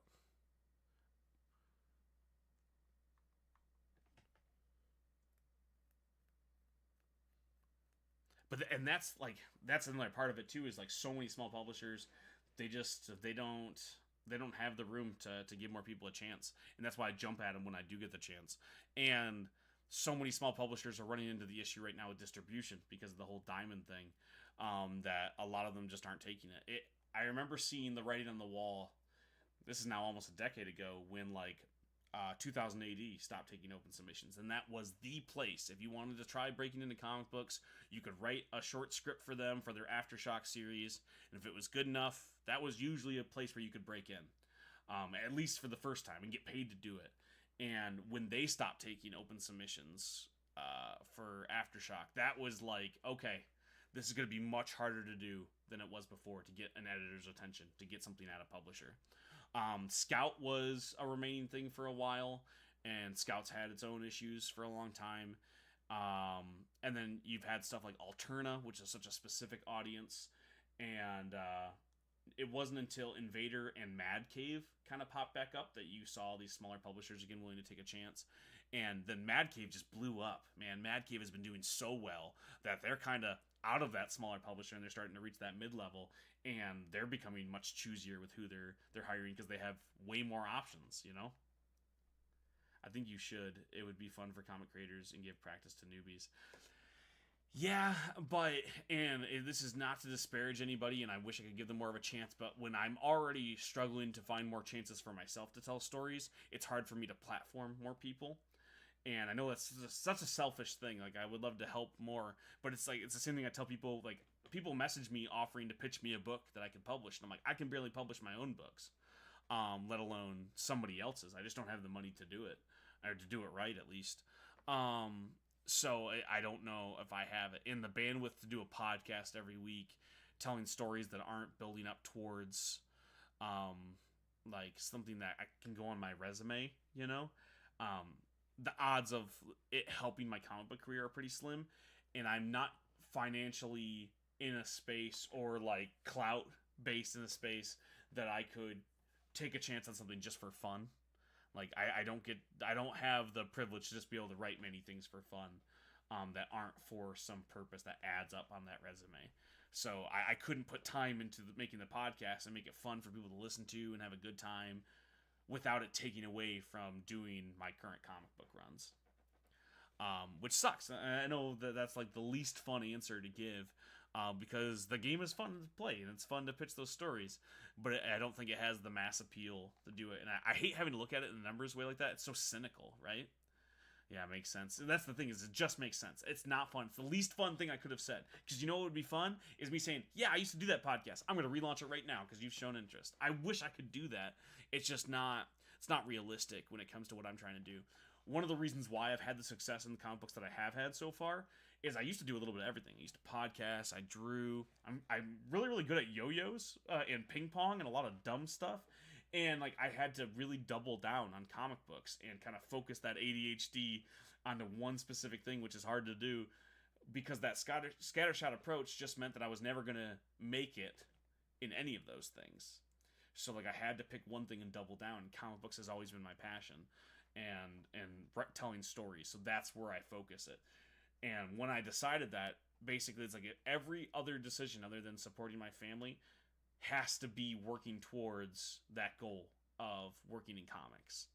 And that's the only way I've been able to find success. So I always hesitate and push back against other things, because anything that takes me away from comic books slows down that run, you know? And I'm sorry to get so heavy. I wish I had the time to do just the podcast thing. Like, I've had people message me and being like, hey, do you want to do this like challenge with me just for fun? And I hate having to be like, no, I don't. I mean, I would like to, but I have to say no. I got asked to do a comic book script adaptation of somebody's short film. And I was like, oh, is this going to go somewhere? And they're like, no, it'd just be for us. And I'm like, oh, I can't do it then. It's the same, like, I do that annoying thing of when people ask me to do stuff, I'm like, oh, is it for a podcast? They're like, no, I just thought we could just talk. And I'm like, oh, I don't have time to just talk if it's not for a podcast, if it's not for content. One of my friends on here asked me to play at her gaming table. She invited me to play some D&D stuff, some TTRPGs. And I was like, oh, cool, we're going to do an actual play. I can advertise my comic book every week, and I love playing D&D. And she was like, no, like, for fun. You live, like, a town over. Let's just get together and play D&D. And I was like, oh, I don't have time for that. And it sucks having to be that guy and to give that answer. It's not who I want to be. I want to be able to be like, yeah, let's do this fun stuff. It's just not where I'm at in my life. Maybe when I break in doing that dog welder backup at DC, then I'll have time to make a new podcast and go play D&D. I think it would be a great for learning how to create pitches on the spot. But totally, no, it totally would be. I think it would be helpful for people because it's a skill that has proven very helpful for myself. And maybe I could do like a series or something here on TikTok with it. It's just not something that I actually have the bandwidth to create every week. And to have a successful podcast, you need to advertise it. You need to be putting up clips, and you need to be doing all these things that are separate and would take away from me doing the comic book thing. And the comic book thing is what's important to me. So, but maybe, you know. And like what always inevitably happens is someone says that, and I go, ah, man, it would be fun. if somebody else wanted to facilitate it for me, like if somebody else wanted to edit it and upload it and do all that stuff, or I could just sit down and record it every week for an hour, I could do an hour. But when it comes to having a successful podcast without a team, it's not an hour. It becomes 9 hours. You know, like you got to do all the editing, the marketing, more editing, uploading, logistics, scheduling guests, all of those things to do it right. And then it becomes a whole different thing. So yeah, Taylor, when you're ready to just edit the podcast for me and upload it and advertise it, I'm in. But until then, I don't do it. I used to run a podcast network. If you've heard of the Slovenly Trolls, one of the coolest D&D podcasts out there, I was a producer on that show, and I had a D&D news show called The Cave Trolls, and a million other podcasts like Pitch for Pitch and For the Love of the Games Cast, and the list goes on. And I did that for a really long time, and I had a lot of fun doing it. It just took away so much from like the writing part. And as soon as I started to get some traction with the writing, I was like, I need to step away from doing the podcast thing. And it's helped. I've done way more comic books since stopping to do podcasts. Edit, sure. Market? No, I barely market my own novel. There you go. This is exactly what I'm talking about, dude. Because, like, to be honest, just getting on mic, telling those stories, doing those pitches, entertaining somebody for an hour, I can do that. And that's fun to do. And I love doing it. It's all the other stuff. It's honestly, it's partly why I don't post as much on TikTok. I post just enough to keep my audience engaged, let them know that I'm making books, you know, keep growing it a little bit. But I don't do the influencer game. I don't make content to get new subscribers all the time. I don't put in the work to be a really good influencer because it's just not what I want to do. I want to make comic books. This is a byproduct of me making comic books. So you got to tell people that you made them. It's led to some really, really cool stuff, and I probably would be a better follow for people if I did more of the influencer stuff. But it takes away from making the books. And that, at the end of the day, is the most important thing. Because if I'm not making the books, I got nothing to talk about on here, man. But one day I'll have the bandwidth to make the podcast again. Because, again, it is really fun. And I love some of the stories that have come out of doing those. And it's a really fun party trick. I don't go to many parties these days because I'm a dad in my 30s. But when I was younger, it was the easiest way to impress people and show them that I was a writer, is to play that game. Yeah, someone else handles the main publisher page for this reason. There you go, man.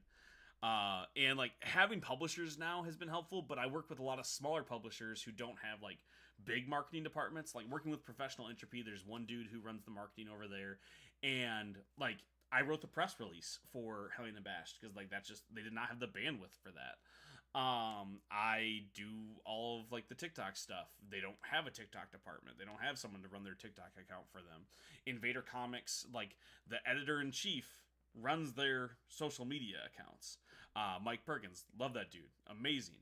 But like they're a smaller publisher. The money goes into getting the books printed. The money can't go towards doing a ton of marketing and doing all the other stuff. Also, you know, Mike Perkins is a very, very good marketer. So, like, I don't know if they'd want somebody else running it anyways. But still. Boom, on a work break, but excited. Oh, hey, what's going on, dude? I'm excited. Thank you so much for your support. We got funded. I don't know if you saw, dude. And I'll be sending out digital copies of issue 1 and a lot of the other stuff soon.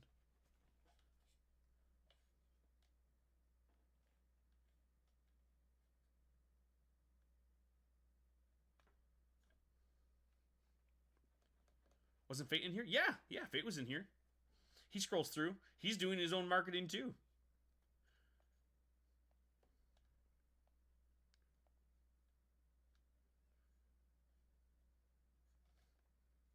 Sorry, I had to scroll through all the other comments.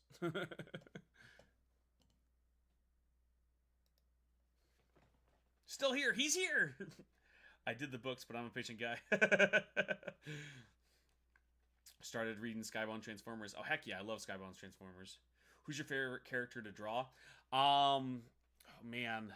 I love drawing...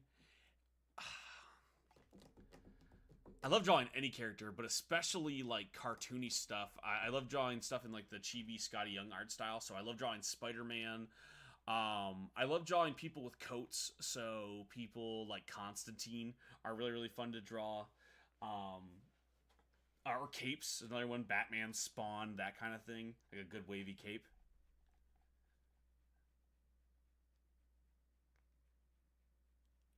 Fake comics. Finished Canary, loved it. Oh heck yeah, dude. I was just talking about Canary on an earlier live. Awesome series. And like after talking to you about the Western stuff, I was gonna reread that. East of West.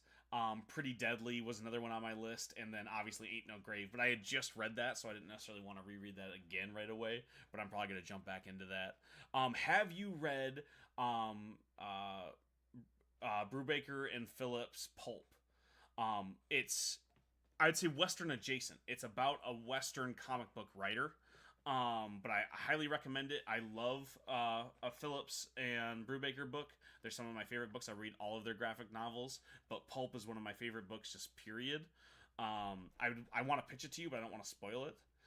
Definitely go check it out. Basically, it's about this Western. He was writing like Western comics. Think like old, like before Marvel days of writing, and he gets roped into like a criminal conspiracy. And that's all I want to tell you about it. But go check it out. It's like an old school crime thriller. It's really short too. Like you'll read it in like an hour. Hello. Usually just in the background doing writer things. That's exactly it, man. Like that's always what we're doing. If we're not actively marketing, we're writing. And usually when we're supposed to be writing, we're marketing. And when we are supposed to be writing, we're also supposed to be marketing. Any favorite lady writers? Oh, for sure. Kelly Sue DeConnick, Kelly Thompson, Gail Simone, Torrin Grunbeck. Torrin is not only like a cool person, but an amazing writer and artist, and living my dream life. She's here on TikTok. She's a mutual of mine, also over on Instagram. Always posts like the coolest, most beautiful, like outdoorsy stuff because she just has a cabin in the woods. But Torrin Grunbeck definitely is a favorite. I could keep going on. Who else? Oh man. Sky Hawkins is another one. I co-created a series with her, but she does her own webtoon that's really really good, and she's about ready to launch a new like I'd say Ultraman inspired book. So go check out Sky Hawkins. So yeah, there's a handful for you, but so many cool things. But good question.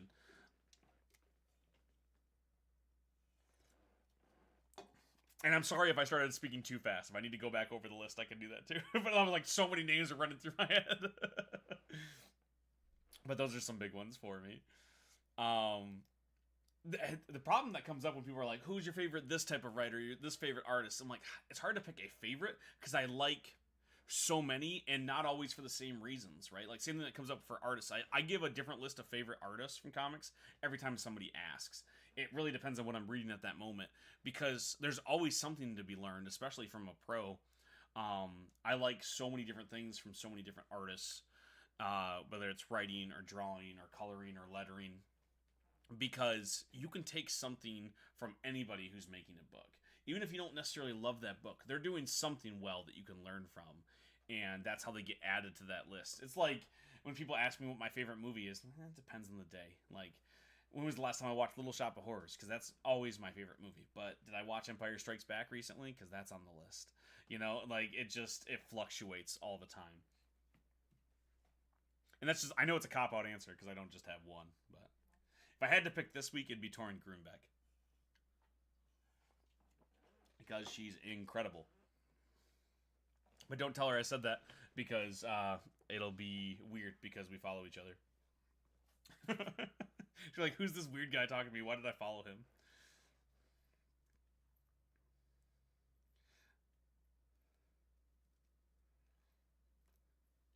T2 this week, Ghostbusters next. Dude, exactly. Ah, great list.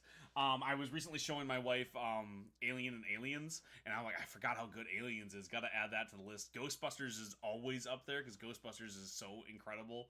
And like I was a kid when Ghostbusters 2 came out, so like I also love Ghostbusters 2, even though obviously it's not as good.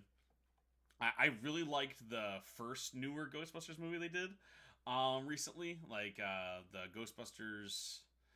It wasn't Resurrection. I forget what it was called, but where it had like the Ghost of Egon and stuff. I thought that was really really fun. Big Ghostbusters guy. Blues Brothers is another one that I'm always like thinking about just in the background. I love Dan Aykroyd just in general. I love Ghostbusters 1 and 2 equally. Equally? I don't know if that's fair. Come on. Uh, Although I do have a soft spot for Janosch. But I don't know about equally, man. I don't know if that's right.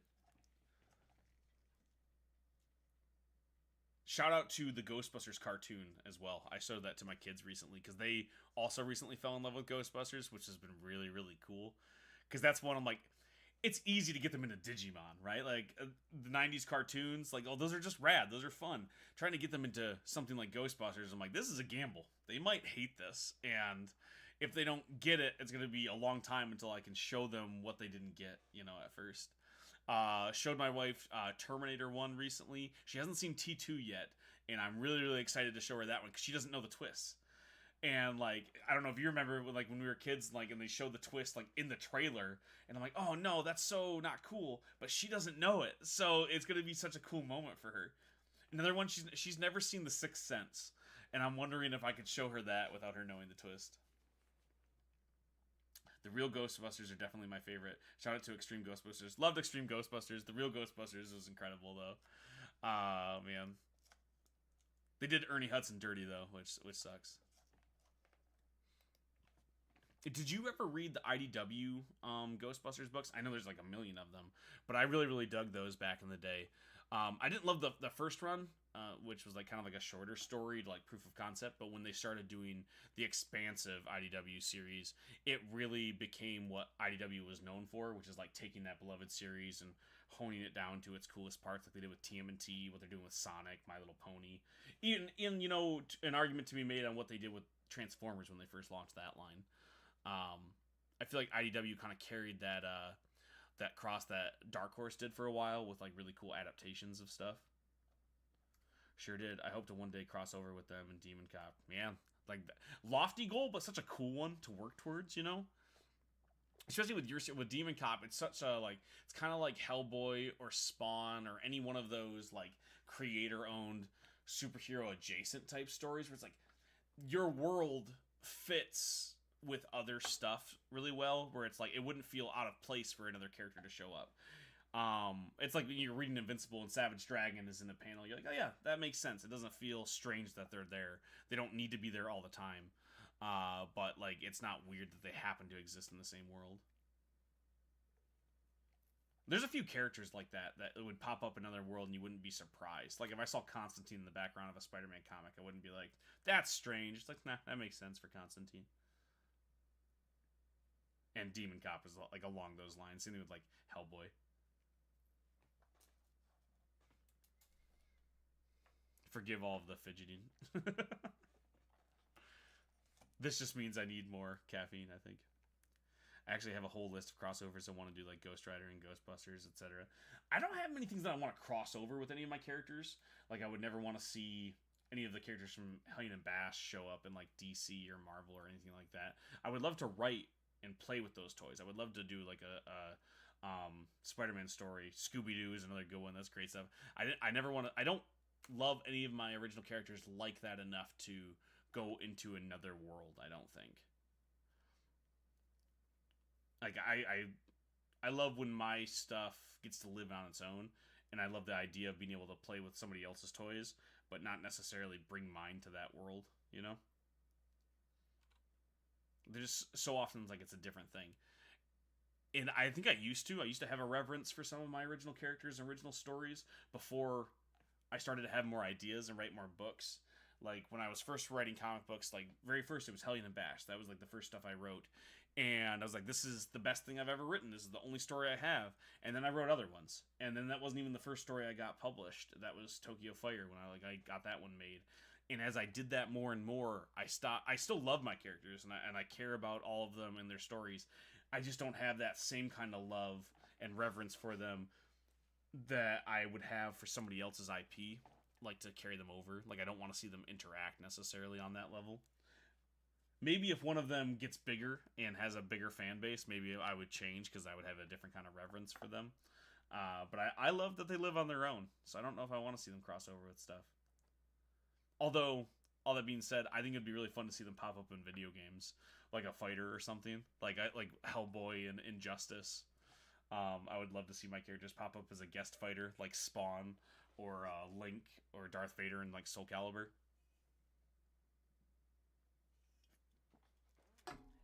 But that could just be because I'm a big fighting game fan and I love guest characters. Like I buy a lot of the Mortal Kombats, even though I don't play a ton of Mortal Kombat these days. I don't have a lot of time. But like, how can I miss my chance to have like the T-1000 fighting?